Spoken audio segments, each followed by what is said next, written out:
발기력이 증진될 수 있는 거는 운동은 일단 다 좋습니다. 운동을 좀 좋아하는 편이라 수영도 해봤고 자전거도 타봤고, 현실적으로 할 수 있는 운동은 여성분을 꼭 좋아한다고 생각하시면 절대로 안 되는 게, 적정한 시간이 있는데 지루인 게 더 힘들다고 돼 있어요. 이 지루라는 거는 사실 노답이에요.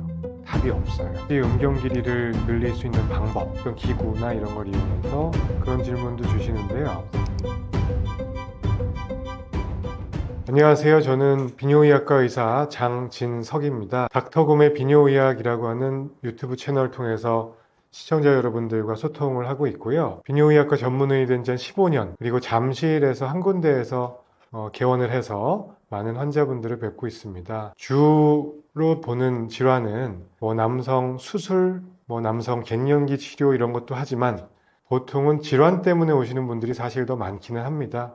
전립선 질환, 요로 결석, 여성분들의 배뇨 장애, 이런 것들을 도와드리기 위해서 열심히 일하고 있습니다.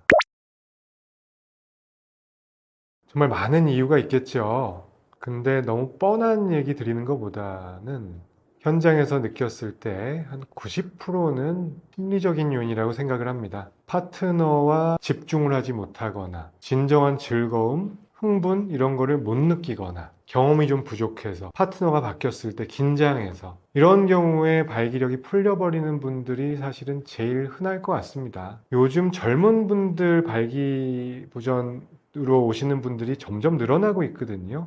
그런 분들께 주로 해당이 된다고 볼 수가 있겠고요. 나이가 들어가면서 오는 발기부전은 또 얘기가 다르겠죠. 고정적인 내 와이프랑만 나는 관계를 했는데 30대 때, 40대 때 주기적으로 원만한 성생활을 했는데 한 50대쯤 돼서 꺾이기 시작을 했다. 이거는 심리적인 요인보다는 기질적인 원인, 또는 흔한 어떤 심리적인 외적인 요인은 노화잖아요.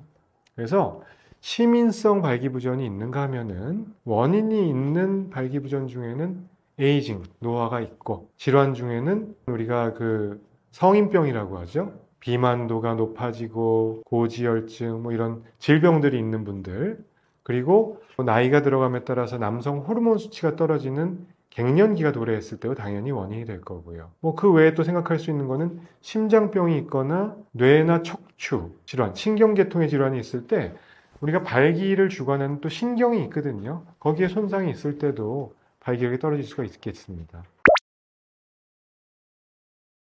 여러 연구들이 있습니다. 비뇨의학회에서 나온 연구도 있고, 남성과학회에서 나온 연구도 있는데, 대체적으로 한 40대에서 한 3분의 1 정도, 30에서 40% 정도 보고되는 문헌들이 제일 많고요. 생각보다 되게 많죠. 그다음에 50대 되면 한 60%, 60대 한 70%, 70대 이상에서는 70에서 80% 정도 보고가 되거든요. 그러니까 생각보다 많은 분들이 발기력 저하, 발기부전을 호소하고 계시고, 40대부터 급격하게 안 좋아지는 것이 사실입니다.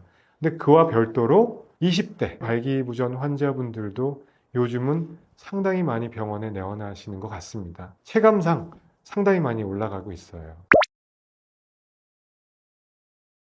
성기능을 올릴 수 있는, 발기력을 좋게 해줄 수 있는 일반 식품, 이렇게 생각을 한번 해보면 될 것 같습니다. 사실 발기력에 도움될 수 있는 어떤 일반 식품 같은 게, 우리 흔히 알고 있는 아르기닌이 많이 함유된 장어 같은 거, 이런 것들이 도움이 될 수 있고요. 그다음에 건강기능식품이라고 분류된 것들 중에는 아마 KFDA 승인받은 걸로는 비수리 추출물이라는 게 있고요. 옛날에 야관문이라고 알려졌던 거고요. 그 다음에 최근에 나온 것들이 또 두충, 이건 정관장에서 나온 무슨 제품이 있고요. 그 외에는 호로파 종자 추출물, 이런 것들이 클레임이 받은 게, 발기력 향상으로 받은 거는 전혀 없습니다. 그거 말고 남성 갱년기 또는 남성 기능 향상에 도움을 줄 수 있음이라고 허가사항을 받은 어떤 제형들, 성분들이 있을 뿐이에요. 저는 꼭 드리고 싶은 말씀, 이 건강기능식품, 일반식품, 이것저것 광고 문구들 많이 따라 붙잖아요.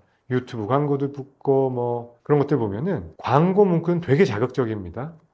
오빠 한 번 더, 또 뜨거운 밤 이러면서 되게 성기능, 비아그라 같은 효과를 보여줄 수 있는 것처럼 카피는 되어 있는데, 나중에 저도 들어가서 클릭하고 봐서 이거 대체 무슨 성분일까? 그러면은 난데없이 소팔메토가 들어있는 거예요. 소팔메토. 전립선 기능 향상, 도움을 줄 수 있음이라고 하는 클레임을 받은 거거든요, 식약처에서. 근데 그렇게 허위, 과장, 과대 광고를 할 수 있는 것들이 이게 정용량을 충분히 넣지 않으면은 건강기능식품으로서가 아니라 일반 식품의 지위를 갖게 되거든요. 일반 식품은 어떤 그런 광고에 대한 규제가 별로 심하지 않은 것으로 알고 있습니다. 그래서 성분들을 보면은 뭐 아르기닌, 비수리 추출물 이런 것들을 기준치 이하로 잔잔하게 쭉 깔아놓고 다 들어갔다고 얘기를 해놓고서 일반 식품인데, 그러니까 이 어떤 광고를 규제할 수 있는 그 어떤 허들을 피해서 과장 광고하는 경우가 너무 많습니다. 이거 소비자분들 너무 현혹되실 수 있을 것 같아서 그런 거 쓰고 병원에 오시는 분들이 너무 많습니다. 제가 뭐 어떤 그런 영양제를 다 폄하하고 무시하는 그런 사람도 아니고, 근데 그런 걸로 어떤 헛된 희망을 갖고서 이걸 좀 뭐 6개월간 먹으면 뭐 발기력이 좋아지겠지? 그런 거 아마 전혀 없을 겁니다. 이게 기준 용량 이상을 썼을 때, 예를 들어서 아연 좋다고 그랬잖아요. 아연도 일일 섭취 권장량이 있고 그런 걸 초과해서 맥시멈으로 넣으면 좋을 수 있습니다. 아르기닌 좋죠. 아르기닌은 어떤 성기능에도 약간 도움이 될 수 있지만 운동 능력 향상에, 심폐기능 향상에 뭐 이런 거에 도움이 줄 수가 있거든요. 달리기 하시는 분들 많이 먹죠. 아미노하고 아르기닌 같은 거요. 근데 그것도 소량을 넣으면 큰 효과가 없어요. 근데 아르기닌이건 아연이건 뭐 비수리 추출물이건 이런 것들이 제대로 효과를 발휘하려면은 알약 하나에 다 넣기도 힘듭니다. 부피가 되게 커지는 거예요. 근데 이거를 잔잔하게 무슨 거의 간 보듯이 조금씩 조금씩 믹스해서 만든 제형들은 저는 오히려 몸에 전혀 기능을 하지 못할 거라고 생각을 합니다. 뭔가 시정 조치가 있어야 될 것 같은데 몇 번 그런 것들을 보고서 깜짝 놀란 적이 있어서 그런 것들은 주의하시는 게 좋을 것 같고요. 그 다음에 마지막으로 의약품은 뭐가 있을까? 의약품은 발기력에 대해서 나온 의약품들이 있겠고요. 남성 갱년기에 관해서 나온 의약품들이 있을 텐데, 첫 번째, 남성 발기부전 치료제로 허가받은 약들. 국내에 허가된 약들은 보통 5가지 경구 약제가 있습니다. 제일 잘 아시는 거, 비아그라. 오리지널 상품명이 비아그라고요. 실데나필이라고 하죠. 성분명으로는요. 특허가 만료됐기 때문에 국내 많은 제약사에서 출시가 되어 있고, 뭐 비용도 그렇게 비싸지 않고, 비아그라 아직은 1등이죠. 그리고 양대산맥으로 불리는 시알리스, 이것도 역시 특허가 만료됐기 때문에 여러 회사에서 나와 있고 효과 좋습니다. 그 다음에 동아제약에서 나오는 자이데나, SK제약에서 나오는 엠빅스, 얘네 둘은 오리지널 약제이기 때문에 다른 제네릭, 카피약들이 나오지 않아 있는 상태고요. 마지막으로 야일라라고 하는 카피약이 나오곤 있습니다. 이렇게 5가지 제형이 있고요. 비아그라, 시알리스, 자이데나, 엠빅스, 야일라 있고, 제가 추천드리는 거는 이 약들 다 좋거든요. 좋다는 얘기는 허가를 받은 약제고 뭐 어떤 치료보다도 효과는 어느 정도 보장이 됩니다. 그래서 무조건 약을 쓰자는 게 아니고 비뇨기과과 전문의와 상담을 하고 테스트를 해보셔야 돼요. 어떤 사람들은 비아그라가 좋고 어떤 사람들은 자이데나가 좋고 이런 개인의 감수성이 다를 수가 있거든요. 물론 일반론으로는 비아그라는 효과가 강력하다. 대신에 부작용이 좀 세다. 시알리스는 효과가 좀 잔잔한 대신에 오래 간다. 그리고 부작용이 좀 약한 편이다. 자이데나는 시알리스와 약간 비슷한 느낌이다. 엠빅스는 필름 제제로 되어 있으니까 휴대성이나 또는 부작용과 효과가 적정한 선에서 잘 밸런스 되어 있는 약이다. 뭐 이런 대체적인 어떤 특성은 있지만 사람마다 다르기 때문에 이거는 천편일률적으로 적용하시면 절대로 안 되고, 그래서 발기약제를 쓰시게 될 때는 비아그라 처음에 한 가지 쓰시든지 또는 시알리스를 쓰시든지 2가지를 같이 처방을 받은 다음에 테스트를 해보는 거예요. 좋은 약이란 거는 효과는 보장이 되고 부작용이 없어야 될 거 아니에요. 물론 뭐 비용이나 이런 것도 있겠지만 일단 기본적으로는 효과와 안정성입니다. 그래서 발기는 잘 증진이 되는지, 그리고 부작용, 코막힘, 안면 홍조, 소화불량, 오심 이런 게 올 수 있거든요. 그런 게 있나 없나 본인이 체크를 하셔서 한 가지를 정하시는 게 좋겠다라고 저는 생각을 합니다. 그리고 또 한 가지로는 약 용법이 2가지로 대별이 됩니다. 발기약제도 매일 먹는 용법이 있습니다. 비타민처럼 once a day, 하루 용법이 있는가 하면은 섹스 전에 드시는 용법이 있겠죠. 그걸 같이 하시는 분들도 있어요. 나의 어떤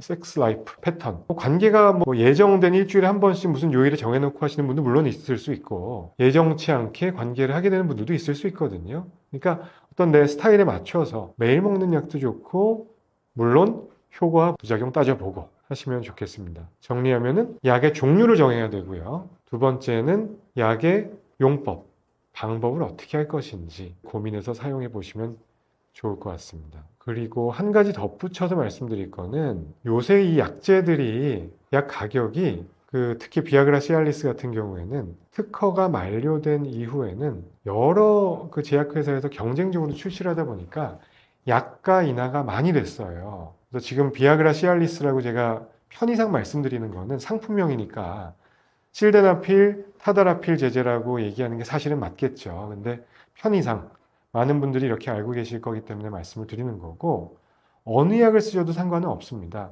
다만 가격이 많이 낮아졌기 때문에 굳이 가품 같은 거 호기심 갖지 마세요. 절대로. 요새 공중화장실 같은데 아직도 그런 거 붙어 있거든요. 가품 뭐인데 비아그라 정품 100% 보장 스티커 붙여 있고 막 이렇잖아요. 병원에 와서 의사랑 상담하고 상담 처방 비용 별로 들지 않거든요. 하고서 약값이라고 해봐야 비아그라 50ml짜리가 한 알에 내외 할 것 같아요. 2,000원, 3,000원 할까요? 8알들이가 한 2, 3만 원 할 것 같습니다. 옛날엔 이게 한 알에 10,000원, 15,000원 했거든요. 약값이 비쌌죠. 요즘은 그런 시대는 아니고 또 5ml짜리 매일 먹는 시알리스는 한 달 약값이 한 4만 원, 5만 원 그렇습니다. 30알 들어있는 게요. 그래서 여러 가지 방법들을 고민해 보시고 본인에게 맞는 걸 선택해서 제대로 처방받고 사시는 게 좋습니다. 아까 말씀드린 성기능에 도움된다고 하는 품은 아니고 엄밀히 얘기하면 일반 식품인 거죠. 영양제 중에 건강기능식품 지위를 획득하지 못했는데 발기력 증진에 도움된다는 느낌을 주는 거는 다 거짓이라고 보시면 될 것 같아요. 그럼 현혹되지 마시고 제대로 된 의약품을 통해서 도움을 받으시면 좋겠습니다. 발기부전 치료에는 예전에는 먹는 약하고 주사 제제가 있었거든요. 음경에다가 셀프로 주사를 찌르는 거예요. 혈관 확장을 시키는. 이 치료도 많이 했었습니다. 80년대부터 요즘도 하고 있고요. 일장일단이 있는데 효과가 좀 더 빠르게 나타나고 더 발기력 증진에 도움이 될 수 있다는 장점이 있는 반면에 혈관 손상이라든지 어떤 섬유화가 일어나서 페이로니 병 같은 게 올 수 있는 부작용도 있거든요. 저는 약간 소심하고 겁이 많은 편이라서 주사 치료는 잘 권하지 않고 있어요. 먹는 약을 일단 해보고 주사 치료, 그 다음에 마지막이 발기부전의 마지막 치료, 수술적 치료인데 수술적 치료도 상당히 무섭긴 합니다. 그래서 먹는 약으로 효과를 제대로 못 보시는 분들은 주사 치료를 고민해 보실 수 있겠고, 주사 치료도 효과가 없거나 힘드신 분들은 마지막으로 어떤 심지를 박아주는 치료, 발기부전 시술입니다. 팽창형 굴곡형 부형물을 넣는 비뇨기과과 전문의 선생님하고 상담을 하시면 좋겠습니다. 한 2년 전인가요? 이제 새롭게 나온 약제가 있죠. 바르는 치료제가 영국, 유럽하고 미국에서도 이제 승인이 됐어요. 이록손이라고 하는 약제가 출시가 됐는데 아직 국내에는 시판 허가를 받지 못해서 미국이나 해외 직구를 통해서 사시는 분들은 있습니다. 관계약이 10초, 20초 전에 귀도 표면에다가 물질을 크림 도포를 하면은 개선 효과를 볼 수 있다라는 게 골자입니다. 승인을 받았고 논문을 통해서 입증이 됐으니까 승인을 받았다고 생각은 되는데 아직은 저도 사용해 본 경험은 있습니다만 저는 개인적으로 효과를 제대로 보지는 못했던 것 같고요. 후기들을 보면은 미국이나 유럽권에서 나오는 후기들을 보면은 극과 극인 것 같아요. 효과를 봤다는 사람들도 있고 전혀 없었다는 사람도 1대1인 것 같아요. 5대5. 그래서 이게 만약에 한국에 들어와서 시판이 되면은 괜찮은 솔루션이 될 수는 있는데 개인적인 생각으로는 어떤 게임 체인저가 된다기보다는 경구 약제에다가 플러스 알파 개념으로 도움을 줄 수 있는 수준으로는 충분히 의미가 있지 않을까 이렇게 기대를 해보고 있습니다. 이거는 매우 어려운 질문입니다. 하루 10분 때문에 그래요. 10분. 생각나는 운동법이 있기는 합니다. 저도 여기에 관심이 많은 분야이기도 하고 저도 아직 중년 남성이기 때문에 제가 권유드리는 운동들 한번 쭉 읊어볼게요. 그리고 제 루틴도 말씀을 드리고요.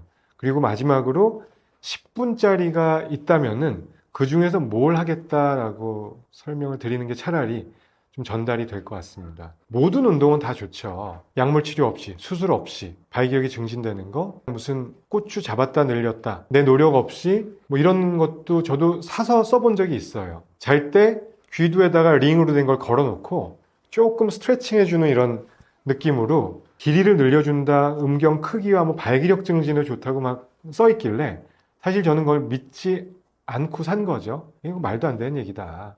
뭐 실제로 별로 효과를 못 봤고요. 노력 없이 발기력이 증진될 수 있는 거는 일단 없다고 보는 게 맞겠고요. 크기를 키울 수 있는 것도 없고, 운동은 일단 다 좋습니다. 대부분의 운동은. 1번, 우리가 뭐 유산소 운동, 근력 운동부터 생각을 하실 거 아니에요. 유산소 운동이 근간이 되어야 될 것 같아요. 유산소 운동을 통해서 얻을 수 있는 효과는 어떤 혈관 이런 것들을 통해서 혈류량을 아래쪽으로 많이 공급시킬 수 있습니다.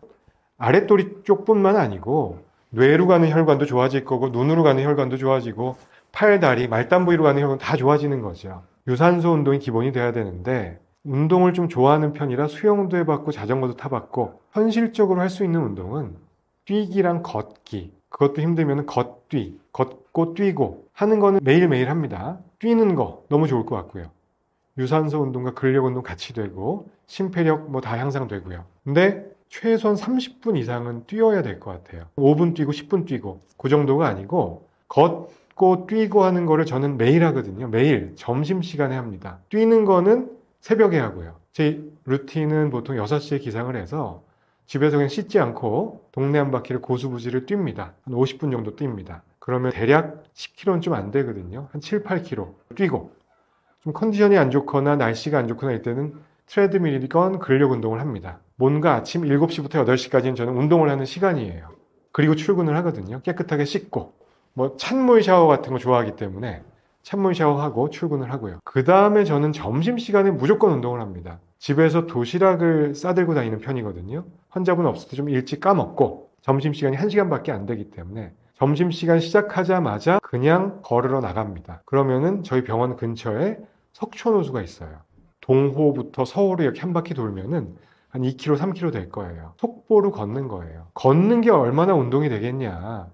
심박수가 이렇게 올라가지도 않고 유산소 운동으로서의 의미가 없겠다라고 생각하실 수도 있겠지만 많은 연구에서는 그런 저강도 운동을 하루에 30분, 1시간씩 하면은 많은 부분이 좋아집니다. 그걸 30분 이상 꾸준히 하는 게 중요한 것 같습니다. 이거를 뭐 작심삼일로 한 일주일 정도 하다가 못하고 이러면은 큰 효과를 보지 못할 수 있겠지만 그게 내 루틴이 되면은 전반적으로 몸이 개운해지고 발기력도 아침 발기도 좀 좋아지는 걸 느끼실 수가 있을 거예요. 그런 운동이 있겠고요. 두 번째로는 뭐 근력 운동 생각을 하시겠죠? 근력 운동도 다 도움은 되겠죠. 근력 운동이 도움이 되는 이유는 제 생각에는 뭐 혈류량 증가나 이런 것도 물론 좋지만 전반적으로 근육량이 증가를 하면은 남성 호르몬, 테스토스테론 레벨이 올라갈 수가 있거든요. 그거 자체가 장기적으로 보면은 발기력, 성욕 증진에 도움이 되겠죠. 남성 갱년기가 오는 거를 막을 수가 있다는 얘기고요. 그래서 어떤 근력 운동이건 다 좋을 것 같고 뭐 하다못해 악력을 키운다든지 이런 것도 남성 호르몬 증가에 도움될 수 있어요. 근데 약간 스페시픽하게 아랫도리 쪽에 조금 더 좋은 운동을 생각을 한다면은 일단 큰 근육들 있잖아요. 큰 근육 중에 아랫도리 쪽에 있는 거는 뭐 엉덩이 근육 있겠죠. 뭐 글루티우스 머슬 같은 거 키우는 거. 엉덩이 근육 같은 거 키우려면 스쿼트 같은 거 도움될 거고 뭐 헬스장에서는 다리 오므리기 같은 거 하면은 엉덩이 근육 좋아질 거거든요. 그 다음에 큰 근육, 허벅지에 있는 대퇴사근 같은 거 있잖아요. 역시나 스쿼트 같은 거 그 도움이 되고 그리고 뭐 레그 프레스 같은 거 있죠. 다리로 미는 거예요. 헬스장에서는. 그런 거 하면 될 것 같고요.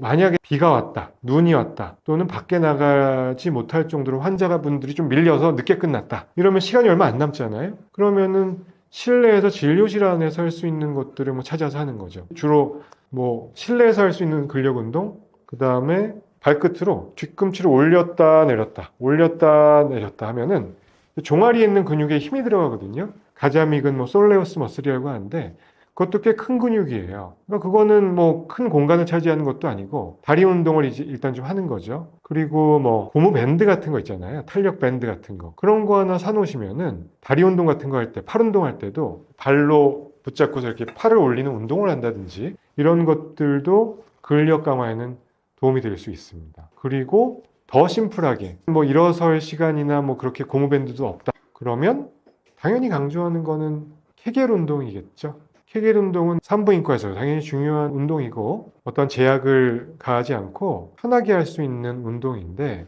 케겔 엑서사이즈 관련해서는 한 가지 드리고 싶은 말씀은 편하게 시작을 하셔야 돼요. 이거를 너무 집중을 해서 막 제대로 된 근육을 내가 쓰고 있는 건가? 너무 예민하게 받아들이실 필요가 없고 일단 시작을 해야 돼요. 어떻게 하냐? 우리가 대변 볼 때 오므리는 거, 여성분들 뭐 질 쪽 오므리는 거, 남자들 소변 참는 거, 뭔가 아래쪽에 힘을 꽉 주게 되잖아요. 그냥 그 느낌이면 다 된다고 보시면 돼요. 집중하고 뒤쪽으로만 느낌을 더 줘야 되고 이렇게 민감하게 보실 필요 없이 그거 일반인들 하기 쉽지 않습니다. 수련을 많이 하신 분들은 이게 가능할지 몰라도 저는 안 돼요, 일단.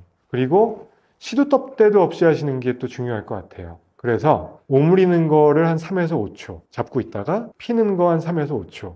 그러면 뭐 5에서 10초 정도 걸리잖아요. 이거를 한 10번 정도를 하는 거예요. 오므렸다 폈다 오므렸다 폈다를 10번 정도 하면은 보통 1, 2분 정도 소요가 되겠죠. 이거를 하루에 뭐 4번이건 5번이건 10번이건 뭐 버스 정류장에서 기다리고 있다가 한다든지 일하다가 잠깐 짬나면 한다든지 그거를 생활 습관을 해주는 게 중요할 것 같습니다. 케겔 운동, 적은 운동이라고도 하죠. 이거를 하다 보면은 배뇨 문제도 많은 부분이 해결될 수가 있고요. 괄약근이 좋아지기 때문에 특히 여성분들의 경우에는 요실금 같은 거 예방하는 데 좋아질 수 있고 성기능 관련해서는 남녀 모두 성감 향상, 뭐 성기능 개선, 뭐 사정을 조루 증상이 있는데 참는 데 도움이 된다. 이런 연구들이 문헌상에 많이 나와 있습니다. 그래서 이래저래 도움이 되는 운동이라고 생각을 합니다. 케겔 운동 추천드리고요. 뭐 제 루틴을 말씀드리고 있었는데 제가 제일 좋아하는 운동, 요즘 심취해 있는 거는 요가입니다. 요가. 이거 너무 좋은 운동인 것 같아요. 요가라는 거는 저도 아직 무슨 배움이나 요새 막 책도 읽고 선생님도 배우고 이러는데요. 정말 심오한 운동인 것 같기도 하고 단순히 무슨 근력 운동, 운동을 떠나서 약간 심리적인 요인, 명상, 마음을 다루는 거, 내 의식, 자아, 그러니까 명상 같은 거 출발을 해서 호흡이란 걸 매우 강조하는 것 같습니다. 호흡법, 어떤 신체의 자세, 저는 다 조화를 이루어야 되는 운동이라고 배웠거든요.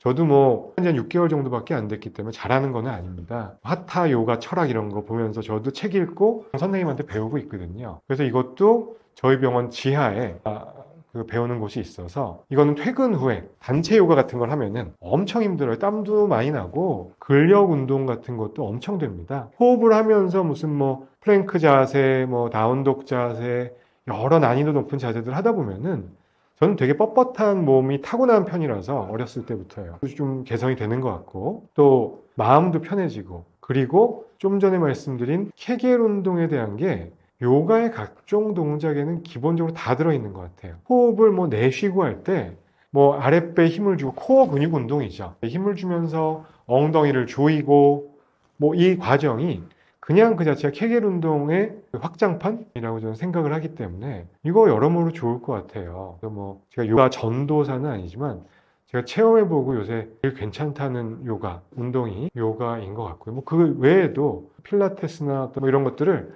제가 경험을 많이 해보지 못했지만 이런 것들도 당연히 도움이 될 수 있고 실제로 뭐 문헌에 보면은 요가를 수행한 그룹 또는 기체조를 수행한 그룹에서 뭐 12주 이상인가요? 이렇게 했을 때 성기능, 성욕, 조루 증상 이런 게 다 개선됐다는 연구들이 많은 문헌에서 보고가 되고 있습니다. 또 어떤 스트레칭 같은 걸 많이 하고 필라테스 한 그룹에서는 제가 봤던 게 관계를 할 때 자세 같은 게 체위라고 하죠. 다양하게 나올 수가 있고 만족도 높은 체위를 유지할 수 있으므로 해서 만족도가 높아지는 걸 경험했다. 뭐 이런 것들이 보고가 되어 있습니다. 그래서 다양한 운동들 다 좋은데요. 유산소 운동, 케겔 운동, 그런 운동들 다 좋다고 생각이 되고 뭐 전신 건강도 좋아지고 갱년기에 도움되고 성욕 이런데 전반적으로 도움될 수 있는 것들은 생각보다 꽤 많이 있다고 생각이 됩니다. 다만 꾸준함이 중요할 것 같다. 내가 하루 이틀 뛰어보고 또는 뭐 요가 끊고서 한 두세 번 가보고서 뭐 똑같은데 힘들기만 한데 근육만 땡기는데 나는 어디가 땡겨서 더 못 뛸 것 같은데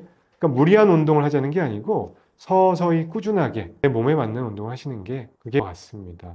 그리고 원래 질문이 만약에 10분이 주어졌을 때 성기능이나 남성 건강에 도움되는 운동을 하겠다. 라고 하면은 두 가지일 것 같아요.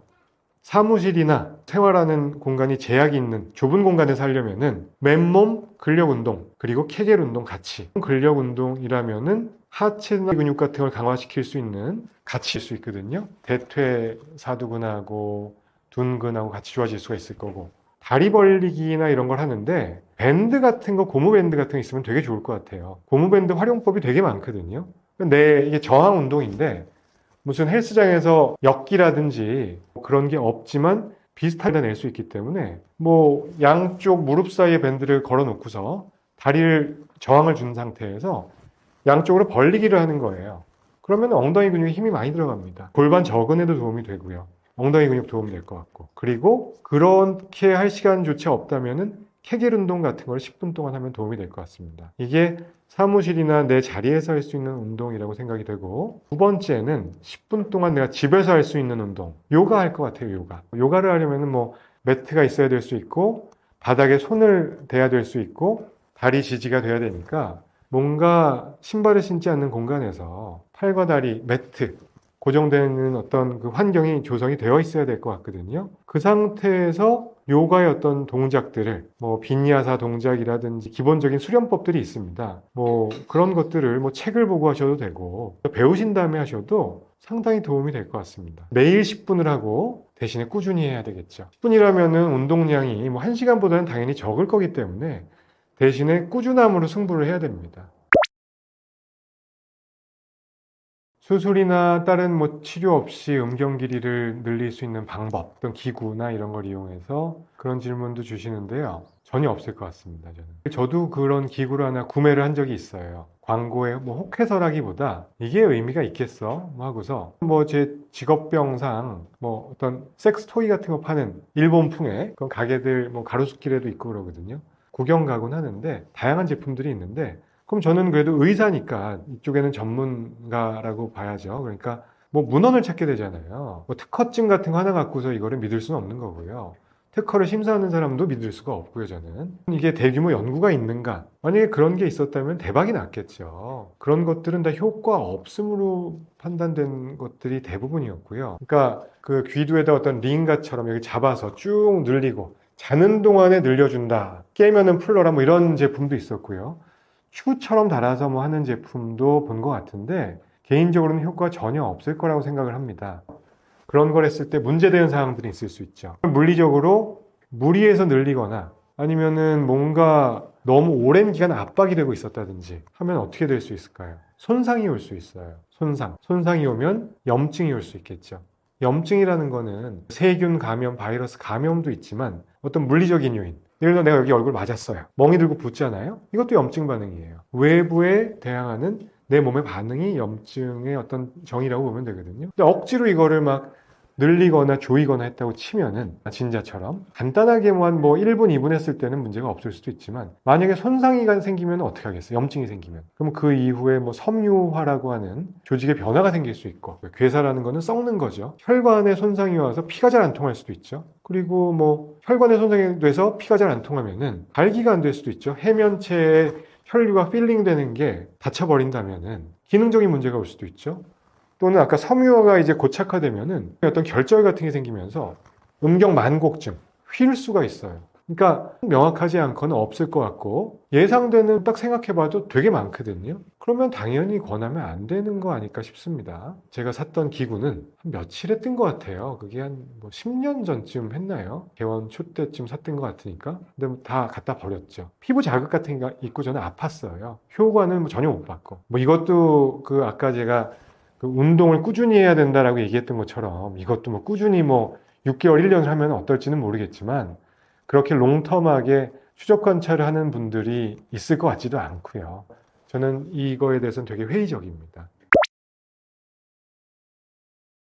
제가 생각했을 때는 발기력 저하로 병원에 오시는 분들 중에 한 8할, 9할은 심리적인 요인이 더 큽니다. 젊은 분들께서 발기저하를 호소하시는 경우에는 시민성이 아주 크다고 되어 있고요. 환자분들한테 물어보는 게 제일 중요하거든요. 20대, 30대에 건강해 보이는 분이 왔다. 그러면 비뇨기과과 의사는 촉으로 이분 시민성일 가능성이 크겠다라고 생각을 할 수밖에 없는 게, 기질적인 원인 중에는 노화가 있을 것이고 20대와 70대는 당연히 발기력이 다를 수 있겠고요. 당뇨, 고지혈증 같은 일단 몸의 쉐입 같은 걸 보면 알 거 아니에요. 날씬한 사람이다. 비만도가 아주 크신 분이 아니라면 젊은 분인데 되게 어떤 성인병이 없을 가능성이 높고, 멀쩡하게 두 발로 걸어서 병원에 들어오셨다면은 신경계통의 질환이나 다른 중차대한 없을 가능성이 높기 때문에 이와 같은 것들 먼저 여쭤보죠. 이런 것들을 여쭤보고 다른 문제가 없고 성 경험의 여부, 최근에 여자친구가 바뀌었는지 이런 것들을 여쭤보게 됩니다. 또 제일 중요한 감별점 중에 하나는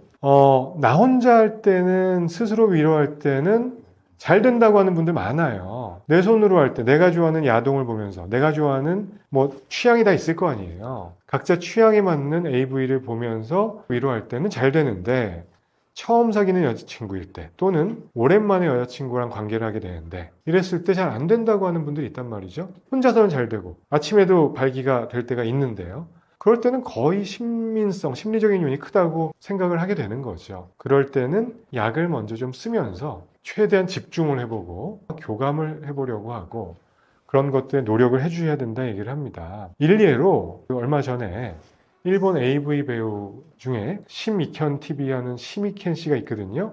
그분하고 어떻게 촬영을 할 일이 있었어요. 그 사람은 아마 저보다 나이가 조금 어리거나 그래도 40대 중반입니다. 근데 항상 자기는 진심으로 한다는 거죠.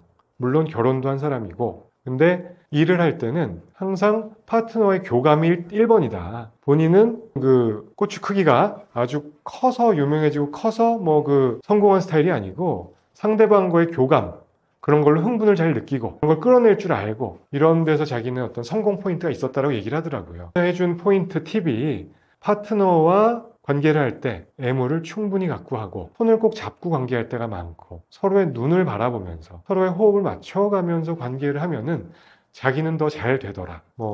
그런 얘기를 들려준 적이 있습니다. 물론 엄격하게 하는 사람이고 운동 엄청나게 하더라고요. 꾸준하게 몇 년째.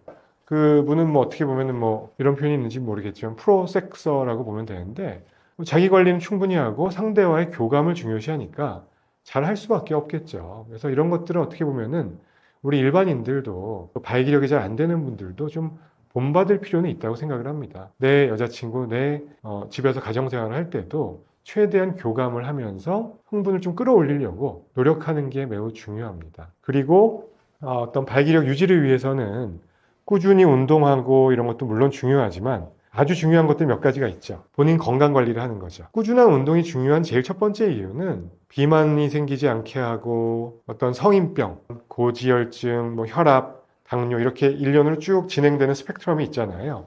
걔네들 다 통틀어서 대사성 증후군 또는 성인병이라고 우리가 얘기를 하는데, 그쪽으로 이행하는 것들을 막아주어야 발기력도 잘 유지가 됩니다.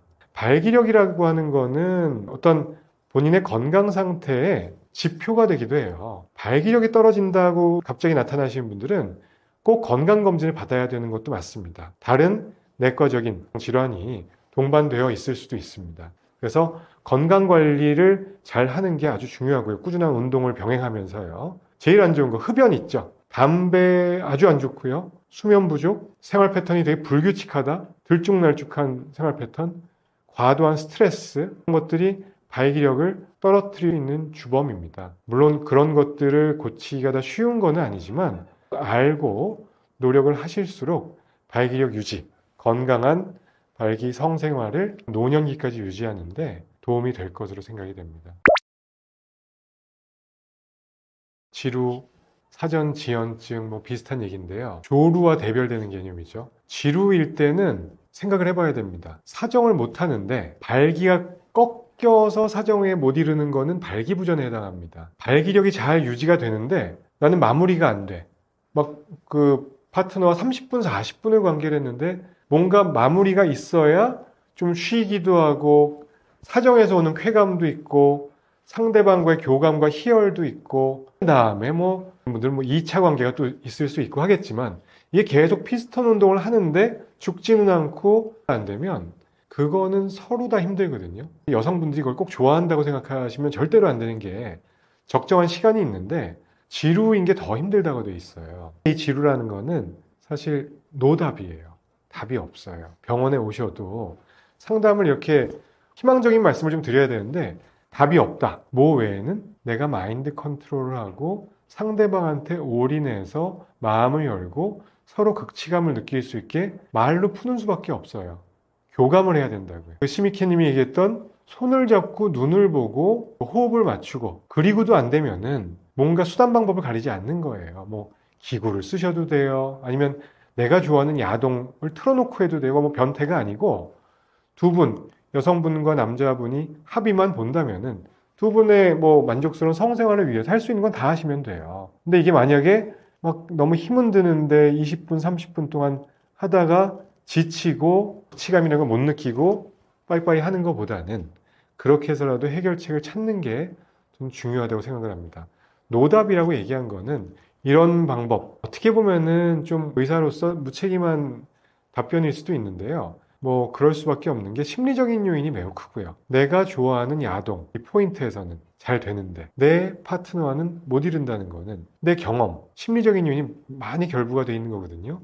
자위의 경험이 많은 사람일수록 또 내가 좋아하는 취향 자체가 표준에서 있다. 표현이 좀 그렇지만 모든 뭐 취향이 있을 수 있지만 정상적인 우리가 일반 맨투맨 플레이에서 나오기 힘든 장면을 좋아한다든지 그런 야동에서 희열을 느끼셨던 분들은 일반 대인 플레이에서 느낌을 좀 못 받을 수도 있죠. 그럴 때는 다 노력으로 풀어야 돼요.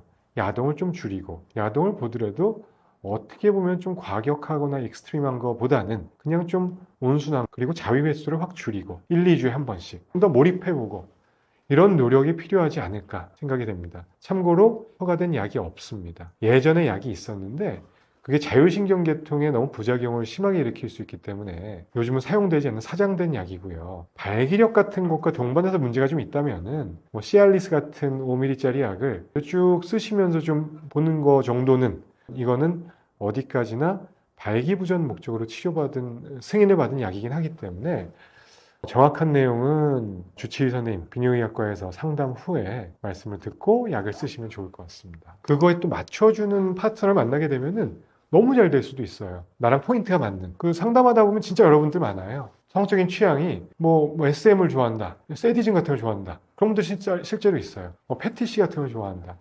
약간 뭐 그건 약간 병이긴 아니고 소아성애가 있다. 근데 나는 소아랑 성관계를 할 수는 없으니까 그럴 때는 이게 되게 안 오거든요. 그러면 뭐 구강성교를 좋아한다. 뭐 구강성교를 해야 된다. 이런 분들도 있고 그러면 그거를 맞춰줄 수 있는 사람을 파트너를 같이 해서 난 이런 게 좋다. 넌 뭐가 좋니? 나도 이렇게 해줄게. 뭐 이렇게 좀 해줄 수 있겠어? 뭐 아니면은 난 이런 걸 좋은데 너 뭐 야동 같은 거 보니? 이런 걸 터놓고 다 얘기를 해야 돼요. 그렇지 않으면 쉬쉬하다 보면은 괜히 서로 오해만 쌓게 되고 또 뭐 특히 기혼자 분들한테는 더 문제가 될 수 있죠. 미혼이신 상태에서 만남과 헤어짐이 비교적 자유롭지만 그런 경험을 성관계를 많이 안 하고서 결혼을 하게 되면은 이것 때문에 문제돼서 같이 오시는 분들 되게 많아요. 부부가. 그게 낫죠, 차라리. 요즘 세대는.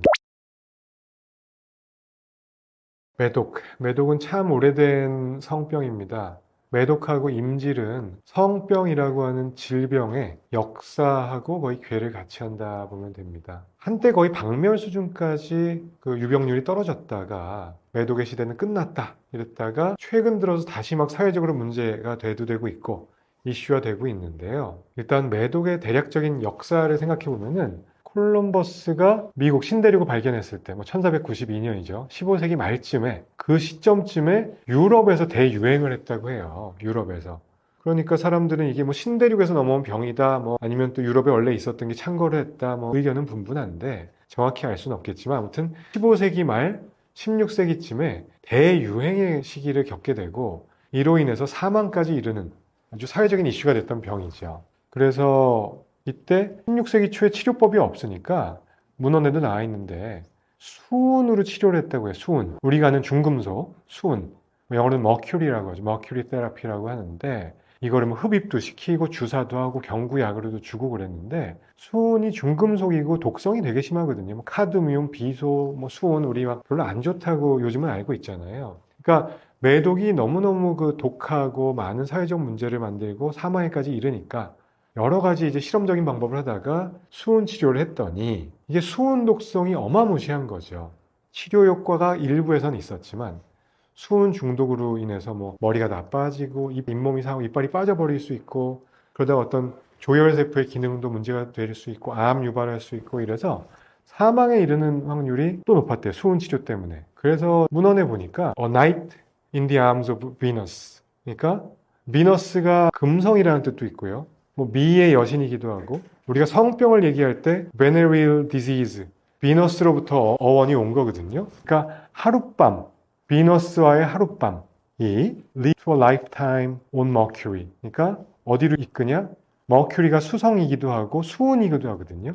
그러니까 비너스에서의 하룻밤이 수은으로의 lifetime, 일생으로 유도한다. 이 무슨 얘기냐면은 하룻밤 즐기고 수은 치료 보니까 지옥 같더라. 뭐 이런 말이 나올 정도로 수은 치료로 인한 어떤 부작용 이슈도 어마하게 컸다는 얘기예요. 그래서 이렇게 치료가 잘 안 되고 횡행을 하다가 이제 한 20세기 들어서야 우연히 어떤 그 페니실린이라고 하는 항생제가 플레밍이라고 하는 박사에 의해서 개발이 되게 되죠. 이 페니실린이 초기에는 임질 치료도 쓰였고 또 매독균 치료에도 탁월한 효과를 보였습니다. 21세기인 지금도 매독균의 치료는 이 페니실린 G라고 하는 주사 치료가 거의 그 골드 스탠다드로 자리 잡혀 있습니다. 그 트레포네마라고 하는 세균에 의한 병인데요. 매독은 이 페니실린에 대한 내성을 획득하지 못한 것으로 알려져 있어서 치료가 매우 잘 되는 편입니다. 그래서 치료가 잘 됐기 때문에 거의 박멸 수준까지 갔다가 이 매독이 지금 다시 유행을 하고 최근에 횡행하게 된 게 이 사회적 이슈가 다시 대두된 게 코로나 창궐하게 된 2020년 이후인 것 같습니다. 코로나가 창궐하고 또 종식이 됐는데 최근 들어서 매독이 다시 창궐한다는 이슈가 되고 있습니다. 특히 일본이나 우리나라, 중국 일부에서 이게 유병률이 확 올라가고 있거든요. 근데 이렇게 된 이유는 여러 가지 뭐 분석이 있습니다만 코로나 시기에는 어떤 뭐 우리가 밀폐된 공간에 갇혀 살다시피 했지만 일본에서는 어떤 데이팅 앱을 통한 성관계 같은 게 상당히 많이 이루어졌었던 적이 있고 또 어떤 그 성문화, 섹스워커 뭐 이런 것들이 일본에 많이 발달돼 있잖아요. 그러면서 그 당시에 일본에서 사회 문제가 됐던 게 콘돔을 안 끼고 관계하는 것들이 좀 유행을 했다고 합니다. 그리고 뭐 파파카츠 같은 것도 지금도 있는지 모르겠지만 어떤 성문화에 있어서는 많이 개방적이잖아요. 매매도 많이 일어나고 그런 걸로 인해서 많이 창궐을 했고 그 시기에 또 매독이 검출이 되려면은 주기적으로 성병 검진을 하는 문화가 있어야 되는데 일본에서 그게 잘 이루어지지 않았던 것 같고요. 그래서 코로나 시즌이 다 끝나고 나서 이제 그 검진도 좀 받게 되고 하다 보니까 유병률이 확 올라간 거죠.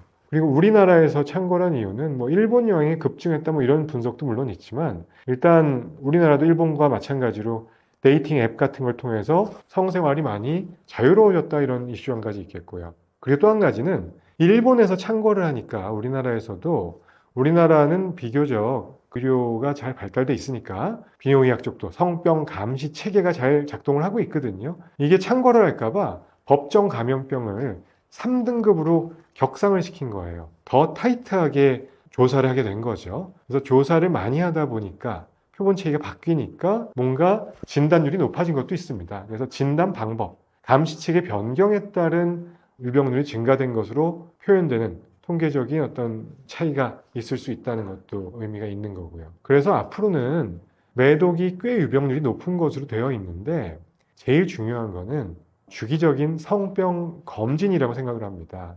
매독은 혈액 검사를 해야지만 나타나거든요. 소변 검사와 함께 주기적으로 증상이 없다 하더라도 1년 또는 2년에 한 번씩은 성인 남녀는 검진을 받으시는 게 좋겠고요. 두 번째는 예방과 성교육 같은 거겠죠. 청결한 성생활 문화에 대해서 교육을 잘 받아야 될 거고 처음 관계하거나 어떤 멀티플 파트너가 있다면은 콘돔 착용 같은 걸 의무적으로 필수적으로 하시는 게 좋을 것 같습니다. 그래서 그런 것들이 지켜졌을 때 또 치료가 잘 이루어졌을 때 유병률은 다시 내려갈 수가 있겠죠. 참고로 1기나 2기 매독의 경우에는 완치가 잘 되는 편이기 때문에 조기에 진단하는 게 중요하겠습니다. 반면에 잠복 매독이라든지 잠복기가 한참 길다가 나중에 3기 매독으로 진행을 할 수가 있거든요. 3기 매독이 되면은 다발성으로 여러 장기의 매독균이 침투할 수가 있습니다. 심혈관 계통이나 신경 계통이나 뇌라든지 뭐 고무종을 일으킨다든지 그러면은 불치병이 될 수 있는 거예요. 심지어 사망까지 이르를 수 있으니까 조기에 진단하는 게 매우 중요하다는 얘기죠.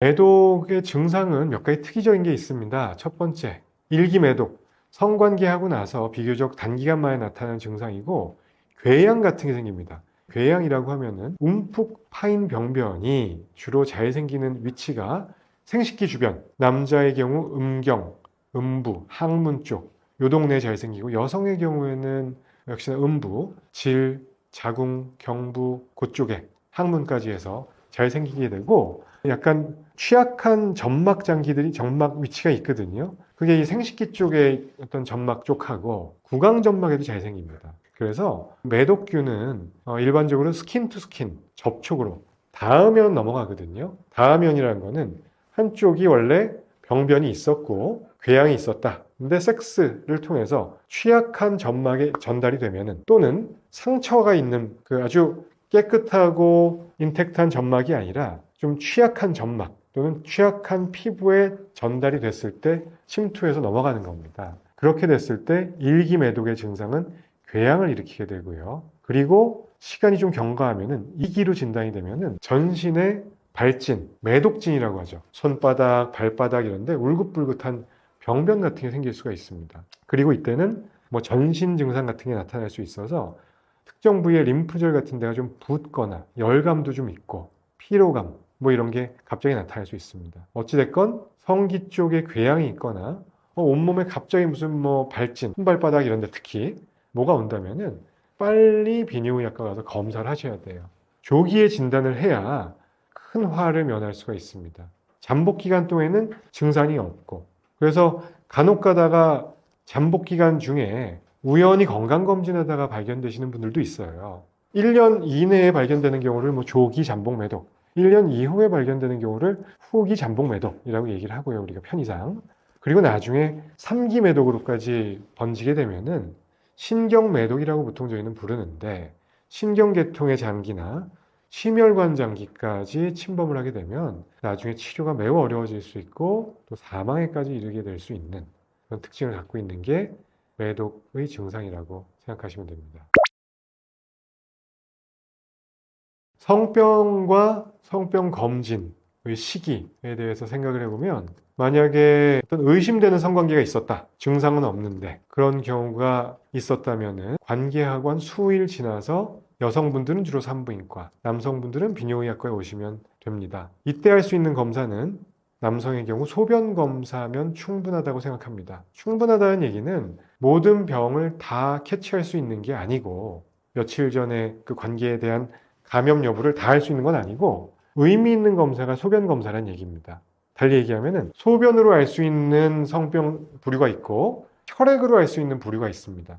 또는 피부에 병변이 있을 때 그 병변을 긁어서 검사라는 경우도 있죠. 세 가지가 가능성이 있는데 관계 직후에는 소변에서 PCR 검사를 하는 것이 유효하다. 요도염, 여자의 경우 질염에 해당하는 것을 바로 캐치할 수가 있고요. 혈액 검사는 언제 하냐?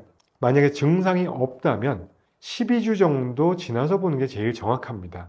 혈액으로 보게 되는 항목은 뭐 헤르페스라고 하는 항원항체 검사가 있고요. 매독이 있고요. HIV, 에이즈가 있고요. 뭐 C형 간염 이런 것들을 주로 혈액으로 보는 성병 부류로 보거든요. 얘네들은 관계하고 나서 뭐 1주, 2주 만에 검사를 했으면은 아직 피검사에 반영이 되기 전인 단계입니다. 항원항체가 형성되기 전 시점이기 때문에 굳이 그때 검사를 하면은 정확한 결과를 알아낼 수는 없죠.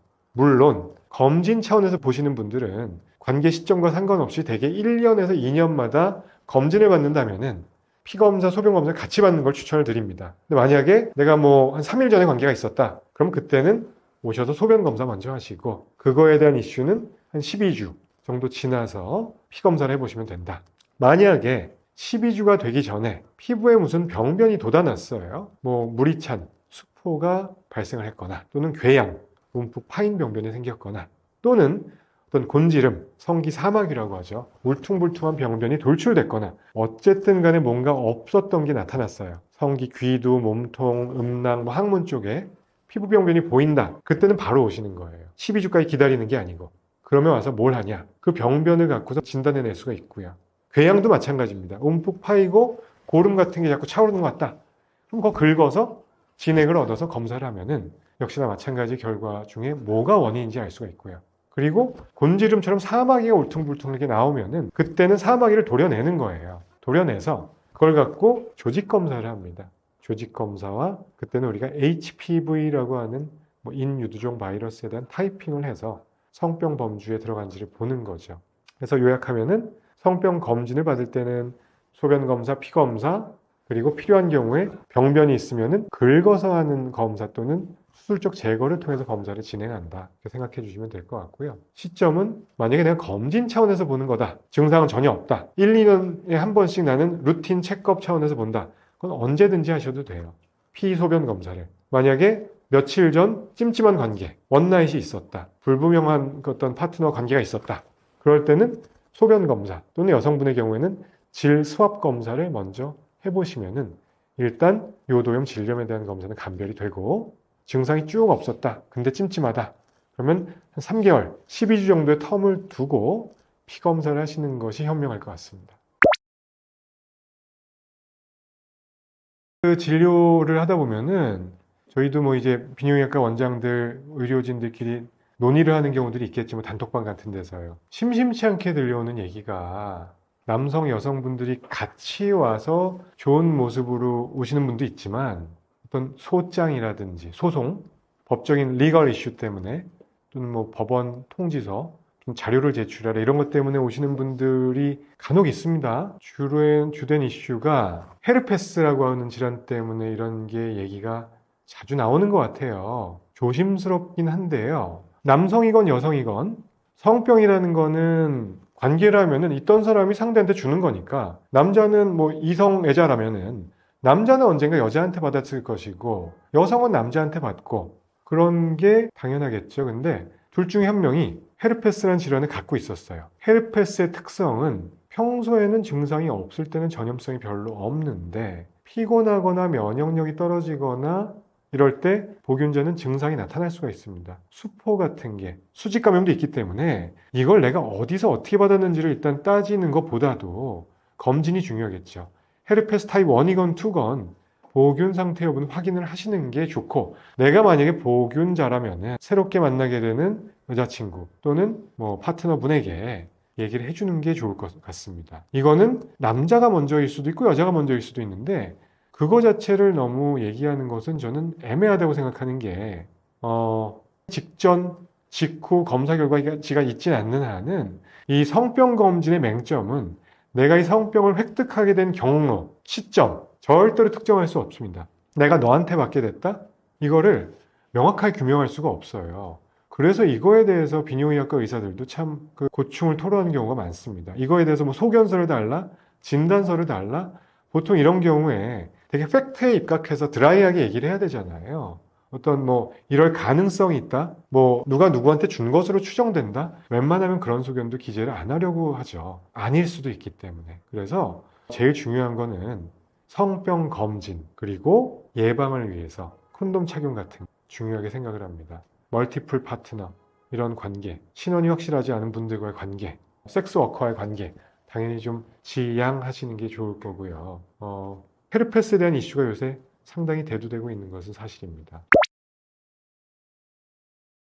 또 현장에서 많이 겪게 되는 성병 관련된 이슈, 남자의 요도염, 여성의 질염 해당하는 내용입니다. 어떤 이슈가 있냐면은 여성분들은 산부인과에서 검사를 하게 되고 남자들은 비뇨기과에서 보통 검사를 하는데 두 분의 균 검사, PCR 검사 결과가 다르게 나올 때입니다. 대개의 경우에 성병균주가 검출된 경우라면은 일치하는 경우가 대부분이에요. 먼저 설명드릴 거는 PCR 검사라는 건 뭐냐? 소변 또는 어떤 질 분비물 검체에서 그거를 어떤 DNA를 3, 40만 배 증폭시켜서 보는 민감도가 매우 높은 검사법이라고 보면 됩니다. 여성의 경우에는 12가지 검사를 하게 되고요.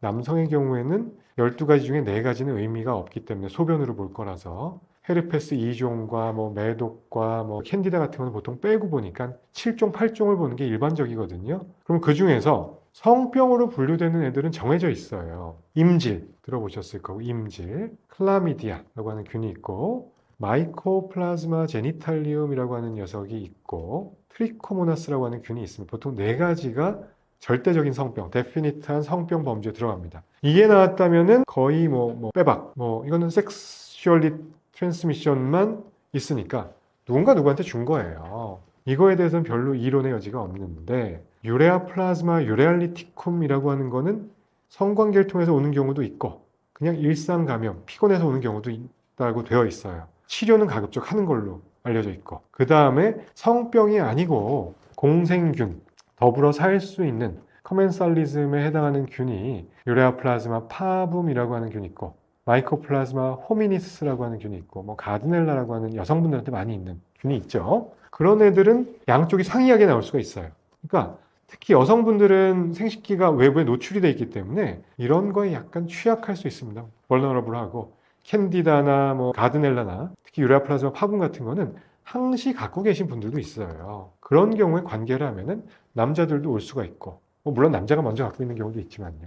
이럴 때는 비뇨의학과건 산부인과건 성병이라고 얘기를 하지 않습니다. 저 같은 경우에는 증상만 없으면 굳이 치료를 권하지도 않아요. 그래서 이런 것 때문에 다투실 이유는 별로 없습니다. 증상이 만약에 주로 여성분들이 세균성 질염이 잘 오니까 가드넬라가 있는데 질염이 있고, 남자친구가 검사를 했는데 가드넬라균이 나왔다. 근데 산부인과에서 치료를 권하고 증상 완화를 위해서 가드넬라 잡는 약을 쓴다면, 남자의 경우에는 증상이 없다 하더라도 저도 약을 드립니다. 근데 둘 다 증상이 없다. 그러면 굳이 약을 쓰실 이유는 없다고 생각이 되고요.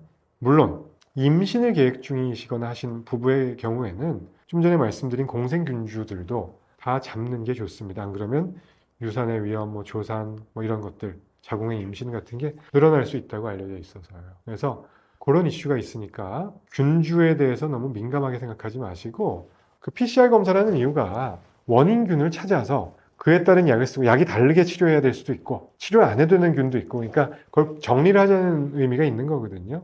그거를 잘 설명을 들으셔야 돼요. 그리고 아주 드물게 성병 균주는 되게 일치한다고 그랬잖아요. 근데 한 명은 클라미디아 있고 한 명은 안 나오는 경우가 있어요. 그때는 재검을 한번 다시 해보시는 게 좋습니다. 두 분 다. 왜냐하면 드물지만 위양성, 실제로는 없는데 있다고 나오는 경우는 별로 없거든요. 근데 간혹 가다가 이제 위음성의 경우가 올 수가 있습니다. 검체 오류라든지 검체를 채취한 시점이라든지, 특히 남성의 경우 아침 첫 소변이나 고름이 있어서 채취한 건 모르지만 중간 소변 점심 때 와서 하거나 하면은 검체 때문에 적절한 검사가 이루어지지 않는 경우도 있기 때문에, 검사가 성병균인데 불구하고 상이한 경우에는 재검을 한번 해보시는 것을 추천을 드립니다.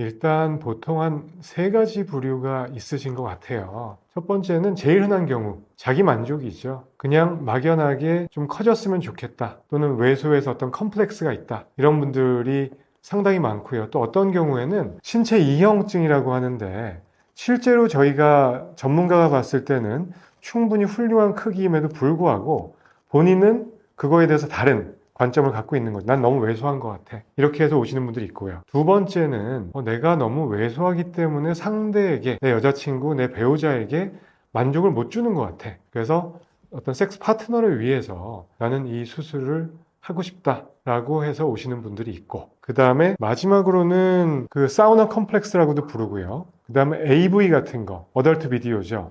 야동.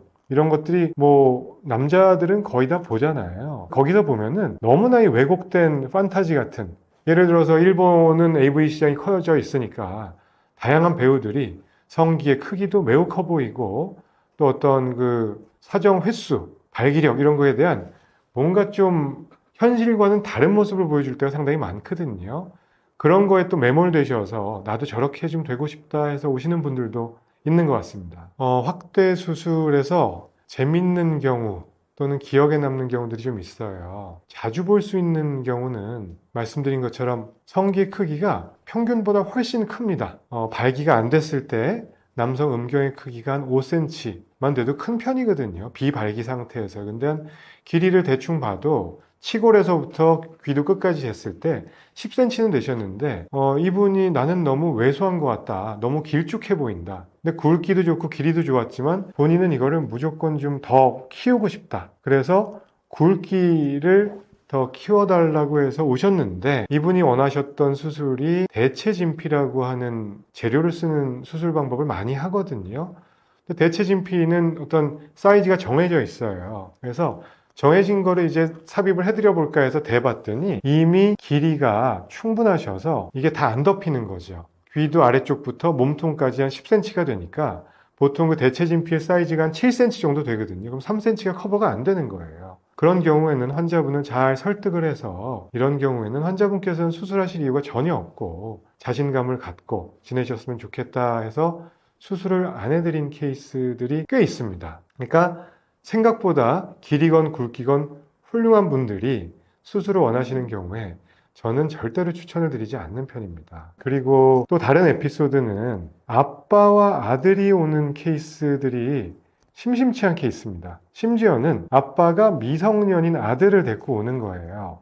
포경수술도 안 돼 있는 한 초등학교 고학년쯤 하는 아들하고 같이 와서 주시는 말씀이 아버지 당신 본인께서 어렸을 때 성기가 좀 왜소했던 어떤 그 트라우마? 안 좋았던 기억이 있어서 항상 좀 위축돼서 유년기 어떤 2차 성징 이후에 20살까지 시기를 살아왔다라고 토로를 하시면서 내 아들도 똑같은 전철을 밟게 해주고 싶진 않다. 포경수술을 하는 김에 뭔가 성형수술을 같이 해줄 수는 없겠느냐라고 아버지와 아들이 같이 오는 경우가 한 4-5번 정도 있었던 것 같습니다. 이런 경우에는 이거는 비뇨기과과 선생님들마다 개인차가 있을 수는 있겠지만 저는 역시나 수술을 권해드리지는 않습니다. 아드님이 아직 10대 초반밖에 안 됐는데 2차 성징이 갓 일어나고 있고 이런 경우에는 한 20살 될 때까지 이 친구가 어떻게 성장을 해나가는지 2차 성징기를 끝마친 다음에 그 다음에 보고 판단을 해도 늦지 않습니다 라고 설명을 드리고 일단 포경수술이 필요한 경우라면 포경수술은 하겠지만 확대수술을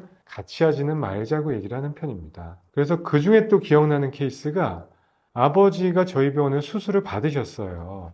길이 연장술과 대체진피를 또한 확대수술 이런 걸 해서 상당히 만족스러운 삶을 살게 되셨고 삶의 질적으로 난 만족한다. 그리고 아들과 함께 한번 오셨던 분인데 나중에 아드님을 또 20살 되고 나서 또 같이 오신 거예요.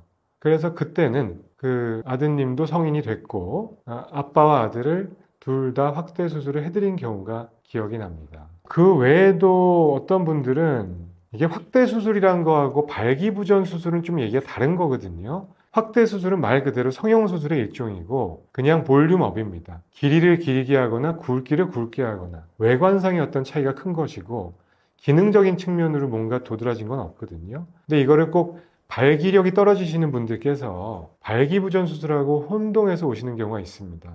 그래서 병원에 내원하신 사유는 내가 성기가 왜소해서 삽입 또는 성관계를 못한다고 생각을 하시고는 확대 수술을 원하셔서 오거든요. 이런 경우에는 또 해당 사항이 없습니다. 왜냐하면은 어떤 확대 물질을 필러건 대체진피를 주입하게 되면은 약간 성감이 떨어지는 분들이 있거든요.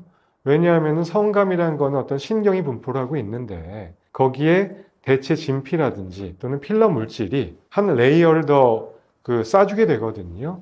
그러면 느낌 전달이 조금 더 떨어질 수가 있습니다. 그래서 오히려 그 확대 수술하게 되면은 조루 증상의 개선 효과를 볼 수는 있을지언정 발기력이 떨어지는 분들께서는 섣불리 수술했다가는 발기가 더 안 될 수도 있습니다. 그러니까 우리가 발기부전이라고 하면은 만족할 만한 성생활을 할 수가 없다는 건데 확대 수술을 고생과 어떤 시간과 비용을 들여서 했는데 발기력은 더 떨어져서 흐물흐물하고 덩어리만 커져 있는 상태가 되면은 오히려 더 불만족스러운 상황을 초래할 수가 있습니다. 충분히 심사숙고를 하고 내가 도대체 문제가 뭔지를 비뇨기과 전문의하고 상의를 꼭 하신 이후에 수술을 결정하시는 것이 중요합니다.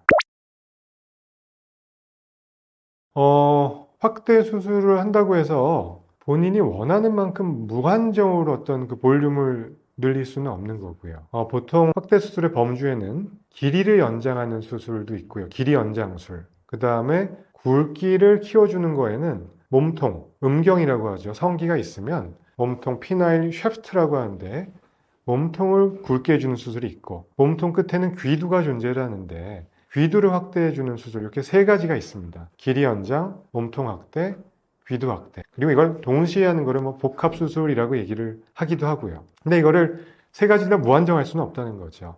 길이 연장의 경우에는 치골 쪽에 있는 인대를 좀 끊어주면서 수술을 진행하기 때문에 무한정 너무 끊어놓게 되면은 고추가 이렇게 고개를 숙이게 됩니다. 발기가 돼도 발기각이 좀 떨어지게 되거든요. 그거를 감안을 하다 보면은 길게 늘려주면 한 2인치, 짧게는 1인치, 2에서 4, 5cm 정도의 길이 연장의 효과를 볼 수가 있는 거고요. 굵기도 마찬가지입니다. 너무 굵게 해주면은 모양새가 보기도 좋지 않을 뿐더러 그리고 대체 진피라고 하는 어떤 재료, 머테리얼을 사용하는 경우에는 또 확대 효과가 딱 제한되어 있습니다. 대체 진피가 제조가 돼서 나오는 거기 때문에 약간 두께가 한 4, 5mm 정도, 그 다음에 7 곱하기 4cm 정도의 명함만한 어떤 가로 세로 크기에 뭐 두께는 한 5mm 정도의 이거를 감싸주는 거거든요. 그러니까 그거에 의한 확대 효과는 거의 정해져 있겠죠. 반면에 필러를 주입하는 경우에는 비교적 확대 효과를 더 볼 수는 있는데 이 경우에도 너무 많은 양을 주입하다 보면은 한쪽으로 필러가 쏠림 효과가 있을 수도 있고 비대칭이 될 수도 있고 보기가 일단 안 좋을 수가 있습니다. 이런 것들 역시 너무 무리하지 않고 수술하는 것이 중요하다고 생각을 합니다. 우리가 논하는 확대 수술의 경우에는 성형수술의 일종이고 이 수술을 받으시려고 하는 이유가 그래서 제일 중요한 거예요. 이거는 뭐 이쁘게 하고 뭐 모양을 심미적인 효과보다는 확대 효과가 제일 큰 거거든요. 그랬을 때 이 환자분의 성감이 원래 괜찮은지, 발기력은 괜찮은지, 조루 증상은 없는지, 혹은 반대로 지루증 같은 답 없는 상황은 없는지 이런 것들을 충분히 확인을 해야 됩니다. 그 이후에 수술을 결정을 해야 만족스러운 그 확대 수술의 효과를 얻을 수가 있고요. 그래서 저는 되게 보수적으로 접근을 해서 환자분들 셀렉션을 할 때 이분은 수술을 진행합니다, 안 합니다를 결정할 때 만족도가 높을 거라고 예상되는 분들만 선별적으로 합니다. 마구잡이로 했을 때는 나중에 시술을 시행한 의사도 힘들고 환자분들도 불만이 계속 쌓이실 수밖에 없어요. 그래서 만약에 내가 발기력이 좀 안 좋은 것 같다 또는 걱정이 되게 많은 편이다, 수술은 하고 싶은데 또 반면에 부작용이나 우려되는 게 난 너무 신경이 쓰인다, 그럴 때는 웬만하면 안 하시는 게 좋아요. 그래서 시술 후에는 지켜야 될 사항도 꽤 많고 이게 이 성기라는 거는 늘상 사용을 하는 장기잖아요. 섹스할 때도 쓸 수가 있고 또 뭐 배뇨를 할 때도 꽂히는 쓰임이 있는 거기 때문에 그냥 우리가 어떤 눈, 코, 입 이런데 외관상 보여지는 것만 중요한 게 아니라 오히려 여기는 외관상 바로 드러나는 부위는 아니지만 쓰임새가 중요하기 때문에 어떤 기능과 심리적인 요인을 잘 판단을 하고 진행을 해야 됩니다. 그래서 성감이 난 지금도 조금 문제가 있는 것 같다 하시는 분들은 절대로 추천하지 않습니다. 다만 나는 발기력도 좋고 자신감도 충만해 있고 다 좋은데 오로지 고추만 좀 작은 것 같다, 그리고 저희가 진찰을 했을 때 평균치보다 조금 작다, 그런 분들은 만족도가 좋을 수밖에 없어요. 10cm인 분들을 뭐 확대를 해서 뭐 12cm를 만들리는 것보다 발기 안 됐을 때 3cm인 분들을 길이를 한 7, 8cm를 만들어 드린다든지 아주 가는 사람들을 굵게 해드리는 게 만족도가 좋겠지, 원래도 굵은데 한 10% 정도의 굵기를 더 키워드리는 것들은 별로 태도 안 나고 만족도 면에서도 떨어질 수밖에 없다고 생각을 합니다.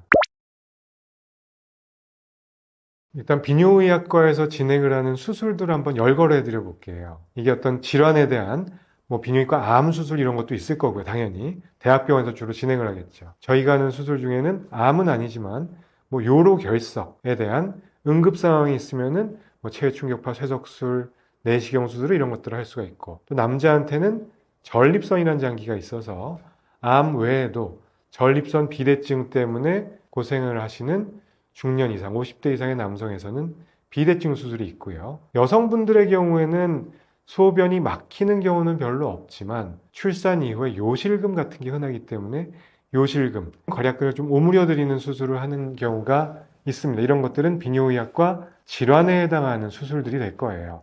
대개는 건강보험의 범주에 들어가고 의료보험 혜택을 받을 수가 있고요. 그 다음에 남성 확대 수술이라든지 발기부전 수술, 그 다음에 제일 많이 하는 거는 역시나 성인 남성에서의 정관 수술, 임신을 그만하기 위한 피임 목적으로 하는 남성 수술 중에 정관 수술이 있겠고요. 그 다음에 어떤 위생적인 측면 때문에 하는 포경 수술이 있겠죠. 예전에는 어린이들, 청소년기에 주로 했는데 요즘은 초등학생, 중학교 때 많이들 안 하는 게 추세처럼 되다 보니까 오히려 이게 20살 됐을 때 문제가 돼서 성인 포경 수술이 많이 늘어나고 있는 상태입니다. 정리를 해보면 포경 수술이 있고 정관 수술이 있고 확대 수술, 확대 수술에는 길이 연장술, 그 다음에 음경, 몸통 확대술, 귀두 확대술 이런 게 있고요. 그 다음에 발기부전 수술이라는 게 따로 있죠. 발기부전 수술은 스스로 발기가 안 되는 발기부전으로 진단이 되셨는데 약을 써도 해결이 안 되고 주사 치료도 도움이 안 되는 경우에 맨 마지막 최후의 보루 같은 수단입니다. 간단하게 말씀을 드리면 음경에다가 인위적인 구조물을 넣어서 심지를 박아두는 거죠. 고추 양쪽에다가 길쭉한 막대기 같은 거를 심어주고 임플란트를 이걸 통해서 어떤 경우에는 그 굴곡형 보형물, 철심 같은 걸 박아놓고 구부렸다, 쓰임새 있을 땐 폈다 이렇게 하는 고전적인 치료 수술 방법이 있었고요. 요즘에는 펌프가 들어있어서 저장 탱크에 물이 들어있다가 펌프를 누르면 씩 하고 그 음경 해면체 쪽에 그 실린더에 물이 차면서 인공적으로 발기를 유발시켜서 성생활을 할 수 있게 해주는 수술이 있습니다. 이런 것들을 통칭해서 발기부전 임플란트 수술법이라고 합니다. 음경 확대술하고는 약간 개념이 다른 거죠. 확대술은 오로지 크기를 키워주는 거, 발기력이 괜찮은 사람들한테 주로 권하게 되는 거고요. 발기부전 수술은 크기 이런 거 상관없이 발기가 안 되는 분들께 나는 꼭 발기는 해야 되겠어. 성생활은 연세가 있는 분들도 꼭 하고 싶어. 이런 경우에 마지막으로 시행할 수 있는 보루가 되겠습니다. 이 남성 수술을 고민 중이신 분들이 있다면은 몇 가지 드리고 싶은 말씀이 있습니다. 내가 이 수술을 왜 받으려고 계획을 하고 있는지를 스스로한테 잘 자문을 해보시고 꼭 숙련된 비뇨의학과 전문 의사가 있는 병원에서 상담을 잘 받고 순기능 효과가 있지만 또 부작용 없는 수술은 없거든요. 하다못해 마취부터 해서 상처에 대한 부작용, 출혈 감염에 대한 그리고 수술마다 각 고유한 부작용들이 있을 수 있기 때문에 이거 절대로 간과하시면 안 됩니다. 그래서 꼭 숙련된 의사와 상담 후에 결정을 하시면 좋겠고요. 일례로 제가 서울대병원에서 수련을 받고 오래 있었는데 저희 서울대병원 비뇨의학과에 남성의학 비뇨의학과 분과 중에 유명한 대가 두 분이 계십니다. 그분 외래와 수술장에서 경험을 오래 하다 보면은 전국에서 남성 수술을 하는 병원들은 많을 거 아니에요. 강남에도 많고 각 지방에도 확대 수술 성형외과 개념이죠. 하는 병원들은 많은데 무지막지하게 수술을 해버리면은 그의 퍼센티지에 따라서 부작용은 무조건 나올 수밖에 없거든요. 그래서 셀렉션을 선별적으로 수술을 잘하지 않으면은 어마무시한 그 후유증과 부작용의 결과를 보게 됩니다. 그런 환자분들이 1차 병원, 2차 병원에서 해결이 안 돼서 돌고 돌아서 마지막에 오는 병원이 3차 의료기관인 서울대병원, 아산병원, 삼성의료원 이런 데 아니겠습니까? 신촌 세브란스, 카대병원. 그런데 이제 남성의학 하시는 분들 수술방에 보면은 확대 수술을 하다가 잘못되거나 또는 발기부전 임플란트 수술에서 괴사, 감염 이후에 어떤 괴사, 피가 안 통한다든지 조직이 썩기 시작하는 거죠. 그러면은 조치가 빨리빨리 이루어지지 않으면은 괴사된 부위를 도려내야 될 수가 있어요. 근데 우리가 도려내야 되는 부위가 어디죠? 음경이잖아요. 고추. 나는 고추를 키우기 위해서 또는 발기를 목적으로 수술을 했는데 나중에 보니까 성기의 일부를 도려내게 됩니다. 그런 경우가 흔하지는 않지만 무서운 얘기예요, 이거는. 그래서 이런 것들을 자주 목도를 하다 보니까 저희 트레이닝 받을 때는 매우 보수적으로 접근을 하라고 배웠어요. 그래서 저도 그렇게 환자분들께 전달을 하고 있는 편이고요.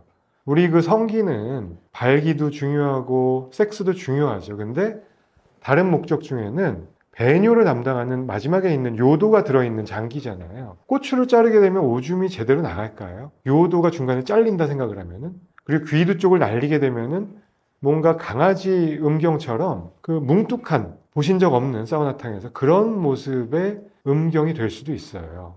그러면 정말로 소탐대시라는 거죠. 물론 확률은 낮은 편이지만 항상 확대 수술, 발기부전 수술할 때는 안전 제일입니다. 그래서 저는 혹시나 어떤 감염병의 우려가 있거나 당뇨 조절이 안 되거나 술, 담배를 많이 하시거나 이런 분들께는 웬만하면 권하지 않고 가급적 심사숙고해서 수술 여부를 결정하시라고 꼭 추천을 드리는 편입니다. 확대 크림은, 이게 확대 크림에 대한 얘기가 되게 오래전부터 있었어요, 사실은. 출처와 어떤 근거 없는 확대에 도움된다고 하는 자극을 줄 수 있는 크림들이 있었다고 알려져 있는데, 기존까지는 전혀 의미 없다, 또는 다 낭설이다, 근거 없음이라고 말씀을 드렸었는데, 일단은 승인받은 제품이 제형이 나왔죠. 상품명이 아마 이록선, 에록선 같은 뭐 유럽에서, 영국에서 아마 나온 제품일 거고, 2023년도쯤에 미국에서도 FDA 승인을 받았어요. 의료기기로 허가를 받았고, 또 의사 처방전 없이 그 드럭스토어에서 그냥 살 수 있는 걸로 알고 있습니다. 물론 국내에서는 아직 시판 허가를 받지 못했기 때문에 직접 처방을 하거나 권하거나 일반적인 온라인 스토어에서 판매는 안 되는 것으로, 불법인 것으로 알고 있습니다. KFDA 승인이 안 났기 때문에. 물론 뭐 해외에서 직구를 하신다든지 구매해서 들어오시는 분들이 있고, 저도 한번 사용을 해서 뜯어보면서 쓴 적이 있어요. 그래서 이제는 뭐 바르는 크림이 그 도움이 되는 게 나왔다라고 말씀을 드릴 수 있습니다. 근데 논문도 제가 체크를 해봤고, 실제 사용도 해봤고, 주변 지인들 중에 유럽이나 미국에서 생활하시는 분들 사용 후기도 개인적으로 나눠봤을 때 생각보다 큰 기대하시면 안 될 것 같아요. 논문에서는 한 60% 정도에서 효과를 본다라고 나와 있습니다. 근데 문제는 어떤 치료 사용 시판 후 성적 조사를 해보면은 극과 극인 것 같아요. 효과가 좋다는 분들도 한 부류가 있고, 그 이상으로 또 전혀 효과 없다는 분들도 있거든요. 그래서 이게 저도 한 4번 정도 스스로 셀프 테스트를 해본 적이 있는데, 이게 약간 그 작용 기전이 예전에 있던 그 경구, 발기약제나 주사약제하고는 좀 다를 거예요. 이게 어떤 에탄올 성분이 있어서 휘발성이 강한 물질을 귀두 쪽에 도포를 하면은, 섹스하기 한 10초, 15초 직전에 발라주면은 확 시원한 느낌이 오면서 혈류량이 그쪽으로 좀 많이 유도가 되면서 발기에 도움을 줄 수 있다라고 하는, 뭔가 좀 새로운 신선한 시도이긴 한데 효과가 없는 분들은 또 전혀 없다고 볼 수도 있어요. 그래서 이거는 만약에 우리나라에서도 제대로 유통이 되거나 허가가 되면은 기존에 쓰시던 발기부전 약제들 플러스 알파 개념으로 쓰시는 건 저는 괜찮을 것 같아요. 이록선하고 기존에 먹는 용법들, 뭐 치면은 매일 먹는 발기부전 치료제가 있고, 온 디맨드로 그때그때 일회성으로 쓰는 발기부전 치료제, 이렇게 두 가지로 대별이 될 거고요. 국내 시판 중인 약의 종류로 치면은 비아그라류, 시알리스류, 그 다음에 엠빅스 5가지가 있거든요. 그 중에 나랑 맞는 거를 경구약제를 쓰면서 플러스 알파 개념으로 이록선 같은 계열의 외용제를 쓰면은 뭐 괜찮지 않을까. 그래서 플라시보 효과, 약간 시민성 발기부전이 있는 분들은 이록선을, 또는 경구 발기부전 약제도 내가 주머니에만 갖고 있어도 도움된다고 하는 분들 꽤 있습니다, 실제로. 그래서 그런 것들을 따져봤을 때 나중에 뭐 이게 어떤 역할을 할 수는 있을 것 같아요. 근데 이게 그 경구 발기부전 치료제를 풀리 대체할 수 있을지는 미지수라고 생각을 합니다. 그리고 아직은 국내에서 이게 뭐 제대로 연구된 바가 없고 많은 환자분들이 경험을 하신 게 아니기 때문에 좀 지켜봐야 되지 않을까 싶습니다. 그리고 부작용으로 생각보다 많이 호소하시는 게, 이게 그 이록선이 시판됐을 때는 이게 뭐 대단한 어떤 그 의약품 제제 성분이 들어있지 않기 때문에 별 인체에 해로울 것이 없다라고 나오긴 했지만, 생각보다 에탄올과 글리세린 뭐 이런 것들이 합성물이거든요, 그냥. 이로 인해서 피부 자극 증상이 되게 심하게 온다는 분들이 있어요. 10초 전에 발랐는데 막 버닝 센스 같은 게 있어서 막 타들어가는 느낌, 되게 안 좋은 느낌, 그리고 이게 또 여성한테 전달될 수 있잖아요. 전달되면은 상대가 느끼게 되는 불쾌감. 그래서 이 성생활을 즐겁자고 하는 건데, 뭐, 이력선 때문에 따가움, 피부 발적, 그리고 또 상대방에게 질 안쪽에 불쾌감, 이런 게 온 경우 사례들이 꽤 있는 것 같아요. 그래서 이런 것들은 참고를 해봐야 될 것 같습니다.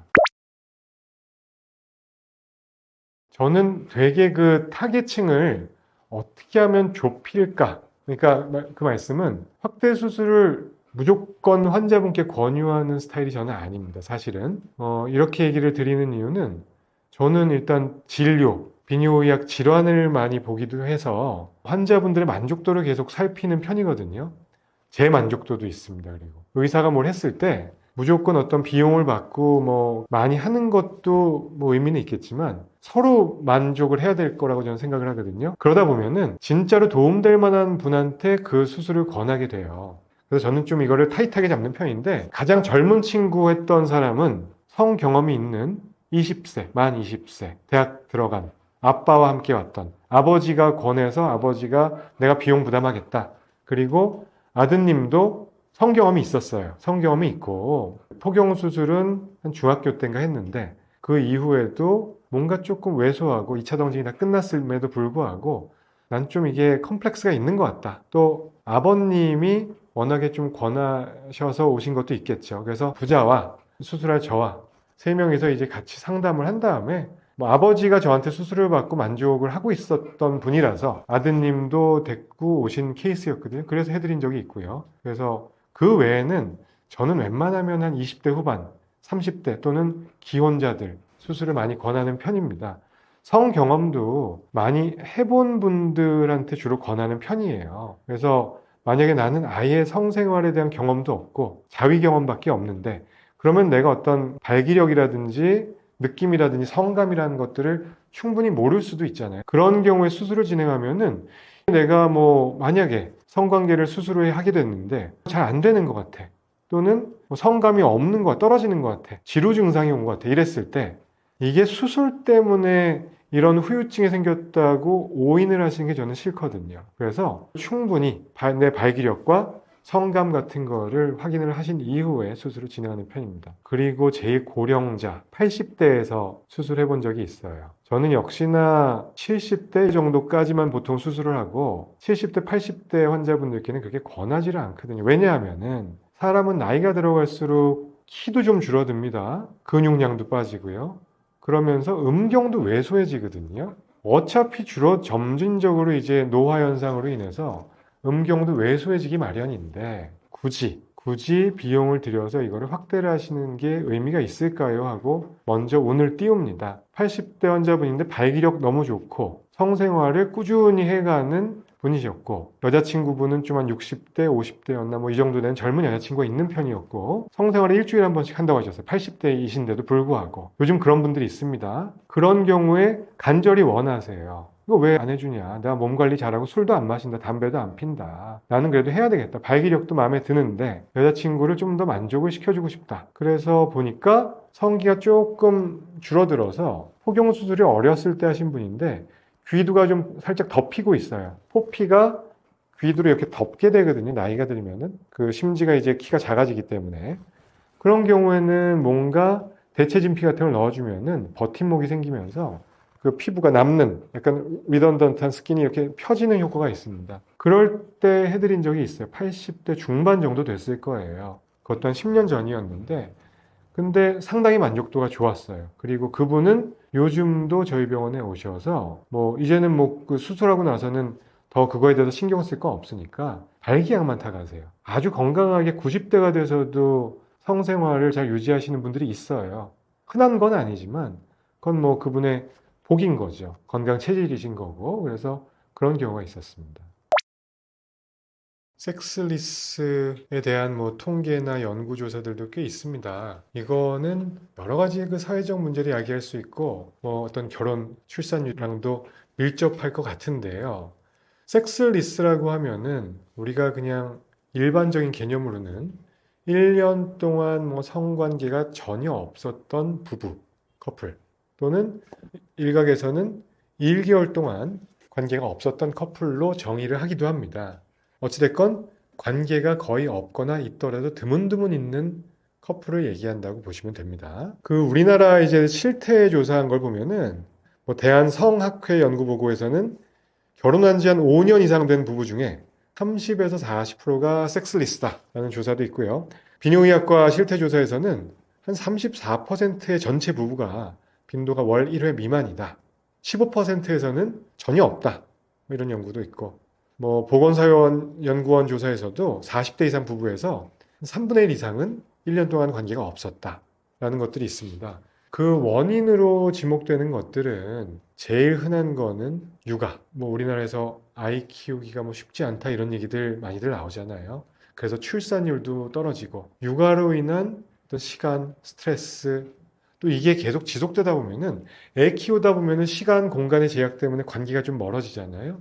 그러다 보면 거기에 익숙해지는 거죠. 그럼 관계가 뜨문뜨문해질 수도 있고, 뭐 건강 문제, 부부 갈등, 그리고 흔한 거는 앞서 말씀드렸던 성기능 장애, 주로 남성 쪽 요인이 될 텐데 여성에서는 흥분을 좀 못 느끼는 어떤 성감의 문제가 올 수 있지만 남자에서는 일단 기본적으로 발기력 저하, 또 발기력 저하를 유발하는 것들은 사회심리적인 요인이 제일 크고 과로, 스트레스, 수면 부족, 흡연, 술 이런 것 때문에 이래저래 섹스리스 부부 빈도는 체감할 수 있을 정도로 급증하고 있는 것 같습니다. 뭐 나만의 문제가 아니고 아주 흔한 얘기가 될 것 같고 그래서 이건 뭐 통계와는 별도로 저도 한 14년째 병원에서 환자분들을 보면은 요즘 들어서 부부가 같이 상담 오시는 경우가 상당히 많아지고 있고 젊은 사람들 부부의 빈도도 매우 높아집니다. 그 중에서 남자의 발기부전을 여성분, 배우자분께서 지목을 하고 우리 남편이 성욕이 없는 것 같다. 발기가 이렇게 안 되는 게 말이 되냐? 이거를 직접 토로하시는 분들도 상당히 많습니다. 특히 남자의 발기력이 문제가 되는 경우에는 이렇게 뭔가 터놓고 얘기를 하거나 솔루션을 찾으셔야 돼요. 근데 많은 경우에 쉬쉬하거나 부끄러움 뭐 이런 것 때문에 점점 관계를 피하게 되고 병원도 안 오게 되면은 이게 점점 이제 섹스리스가 되는 거는 고착화됩니다. 그러다가 이제 50대, 60대 맞이하면 더 떨어질 수밖에 없겠죠. 그래서 이거는 어느 시점에서라도 해결책을 찾으시는 것을 추천을 드립니다. 성관계를 안 했을 때 생기는 문제들은 보통 두 가지로 보실 수가 있을 것 같아요. 그 예전에 뭐 하버드 대학 같은 데서 나온 연구에 따르면은 전립선 건강에 영향을 줄 수 있다. 성관계가 많이 있었던 그룹과 섹스리스 그룹에서 전립선 암의 유병률이 관계를 주기적으로 해줬던 그룹에서 현저히 낮았다라고 하는 연구가 있었고 그런 암 외에도 일단 전립선염 같은 것의 유병률이 달라집니다. 왜냐하면은 우리가 정액을 가끔씩 빼줘야 되는 거예요. 물론 이거는 섹스가 아니어도 주기적인 배출이면 되긴 합니다. 사정만 해주면 되는 거니까. 사정이 별로 없었을 경우에는 정액이나 전립선액이 계속 고여 있습니다. 고인물이 염증 썩을 수 있듯이 그 정액이 생성되는 조성이 정낭하고 전립선 쪽에서 두 군데서 거의 한 90% 이상이 생성이 되거든요. 그쪽에 이제 농축이 돼 있다가 응집이 돼 있다가 염증이 생기면 만성 전립선염이나 정낭염 같은 게 올 수 있죠. 전립선염이 생기면 만성 통증이나 배뇨장애 같은 거를 유발할 수 있죠. 그런 물리적으로 기질적인 어떤 질병을 유발할 수 있다는 게 첫 번째고요. 두 번째는 더 많은 부분에서는 성관계가 주기적으로 부부관계가 있었던 그룹이 여러 가지 삶의 질 측면, 행복감, 남성 갱년기 이런 것들이 현저하게 만족도가 높은 삶을 살고 있더라. 정신건강 측면 또 어떤 비뇨의학 쪽에서는 갱년기가 늦게 오더라. 이런 결과들이 있죠. 젊게 살 수 있다. 에이징도 늦출 수 있다. 그래서 그런 측면에서 주기적인 관계는 중요하다고 생각을 합니다. 저희 병원에서 발기약제를 받으시는 분 일부에서도 말씀을 드렸었는데 80대 제가 확대 수술을 해드리고 아직까지 발기약 받으러 오시는 분이 있거든요. 근데 이분이 무슨 몸으로 하는 일을 하시는 분이세요. 아직도 80대 때까지 무슨 오토바이 배송 일 같은 것도 하셨고 아무튼 육체적으로 활동이 많은 직종에 계셨던 분이었던 걸로 기억을 하거든요. 건강관리 잘하면은 혈압당뇨 없었고 인지기능도 좋으셨어요. 그러니까 지금 90대 초중반인데 발기약을 원해서 드리는 거죠. 그렇다는 거는 이분은 섹스에 대해서 자부심도 있고 남자라면 곧 죽어도 뭐 숟가락 들 힘만 있어도 섹스는 해야 돼 라고 생각하시는 분도 있어요. 뭐 저는 꼭 그렇게 생각하진 않습니다만 그런 주관을 갖고 계신 분들한테는 이게 프라이드인 거거든요. 80대건 90대건 하실 수 있는 분들은 하고요. 반면에 섹스리스인 사람들은 40대부터 그냥 안 하고 사는 사람들도 있어요. 그거는 물론 개인의 취향의 문제일 수 있지만 이게 장기적으로 보면은 정신 건강 또는 육체 건강에 길게 보면 차이를 만들 수가 있다는 얘기죠. 갱년기 관련한 거는 아주 좋은 이슈이고 비뇨의학과에서도 아주 중요하게 다루는 파트입니다. 남자의 갱년기와 여성의 갱년기가 다릅니다. 여성의 갱년기라는 거는 menstruation이 있으면 생리가 있으면 쭉 유지가 되다가 폐경을 기점으로 뚝 떨어지는 어떤 특성을 지니기 때문에 드라마틱한 변화를 겪으시게 되죠. 여성분들께서는. 그래서 자각 증상이 세요. 그래서 우울감이건 뭐 골밀도의 변화건 여성으로서의 어떤 매력이 떨어진다든지 갑작스런 노화가 진행되는 느낌을 받으실 수가 있고요. 자각 증상으로. 반면에 남자의 경우에는 19살, 20살 때 피크였다가 테스토스테론이라고 하는 그 남성 호르몬은 서서히 내려갑니다. 한 30대부터는 1년에 한 1, 2%, 많게는 3에서 5% 보고되는데요. 계속 내리막이에요. 이와 함께 발기력도 내리막이고요. 근데 뜨문뜨문 이렇게 서서히 인지하지 못할 정도로 내려가니까 사람들이 잘 모르는 거죠. 그냥 나이가 들어가나 보다. 또는 내가 피곤해서 그랬나 보다. 어제 술을 많이 먹어서 발기가 안 되나 보다. 그냥 이제 뭐 좀 운동 능력이 떨어지나 보다. 이러다가 피검사 같은 걸 검진해서 해보면은 현저하게 내려가 있는 분들이 있어요. 그래서 그 증상을 캐치하는 타이밍이 늦어질 수 있고 치료가 늦어질 수 있다라고 하는 게 한 가지 이슈입니다. 남성 갱년기가 오면 그럼 무슨 증상이 생기느냐? 보통 우리가 설문지를 통해서 보거든요. 보통 그 아담 설문지라는 게 제일 많이 통용이 되는데 일단 성기능 성욕 관련된 겁니다. 성욕 감퇴가 있거나 발기력이 예전 같지 않다. 이게 두 가지 가장 중요한 질문거리이고 그 다음에는 뭐 예전보다 근력이 떨어진 것 같다, 기억력 감퇴가 있다, 감정 기복이 있다, 짜증이 난다, 우울할 때가 있다, 골밀도가 떨어져서 힘을 많이 못 쓰게 된다, 지방으로 대체가 되는 것 같다, 뭐 수면 장애가 있다, 기타 등등. 그래서 이런 것들 증상이 있는지를 한 가지 봐야 되는 거고요. 근데 지금 말씀드린 증상들은 어떻게 보면은 꼭 갱년기가 아니어도 그냥 뭔가 우울감 호소하시는 분들, 만성 우울감 하고 증상이 비슷할 수도 있잖아요. 뭐 기운이 없고 섹스가 별로 안 땡기고 피곤해도 올 수 있는 거고요. 그래서 증상 여부를 따지는 게 첫 번째고 두 번째는 피검사를 해서 대개 오전 중에 남성 호르몬 수치를 체크를 합니다. 그러면은 테스토스테론이라고 하는 남성 호르몬은 아까 나이대별로 서서히 떨어진다고 했잖아요. 그러면은 대략적인 평균값이 알려져 있어요. 20대 남자의 평균치, 30대, 40대, 50대, 60대, 70대 노멀 레인지가 있어요. 서서히 떨어지는 곡선이겠죠. 이걸 토대로 해서 평균치보다 비슷하거나 뭐 그 어떤 오차 범위 안에 있거나 높으면은 굳이 남성 갱년기라고 진단을 하지 않습니다.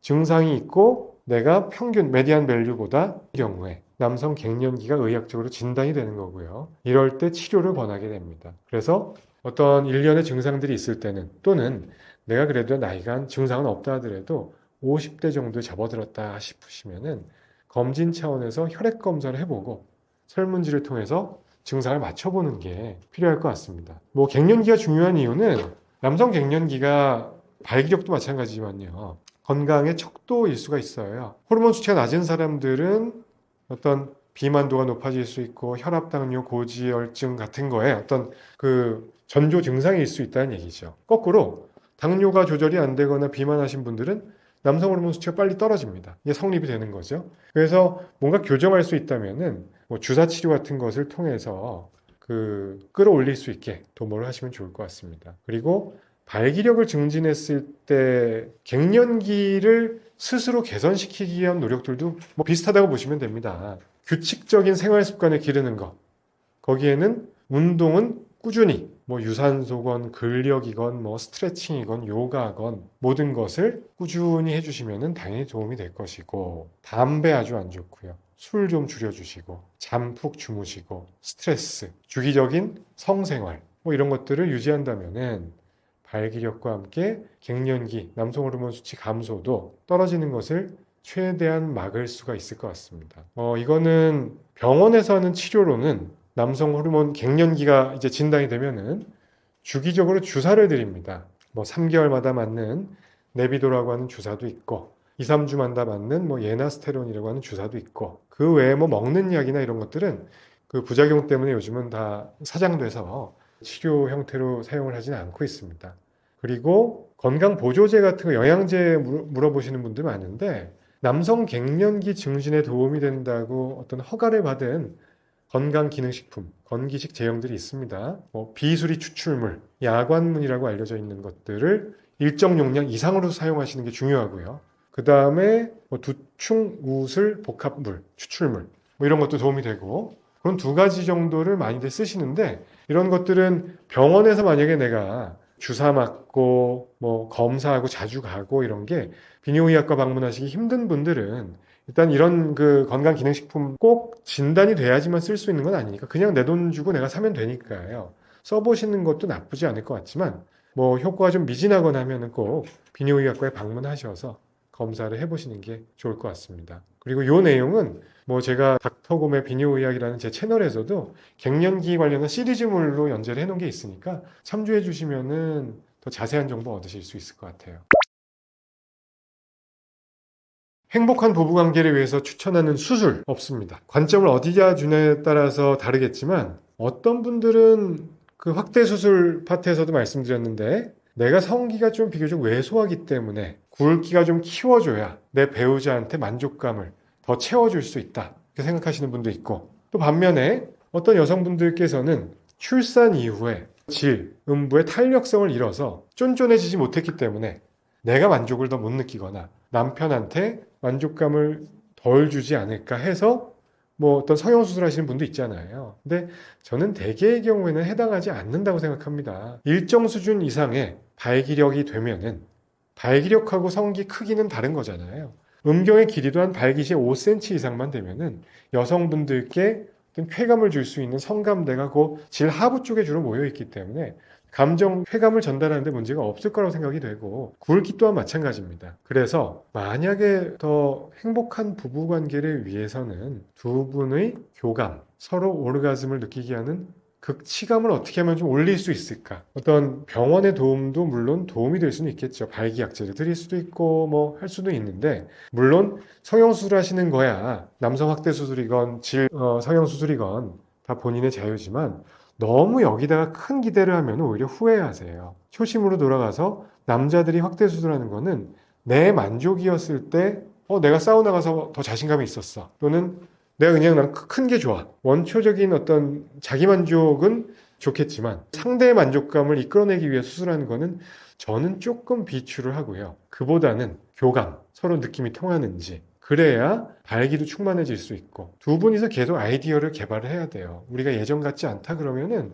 뭔가 조금 더 우리 옛날 기분을 살리기 위한 뭐 없을까? 라든지 분위기, 뭐 전희, 테크닉, 훈련, 발기력을 유지시키기 위한 어떤 뭐 약물 치료는 물론 있겠지만 훈련, 자위할 때 내가 좀 더 노력을 해본다. 조루증 극복을 위한 어떤 뭐 테크닉을 개발해본다. 이런 것들이 항상 좀 수반이 돼야 되지 않을까 싶습니다.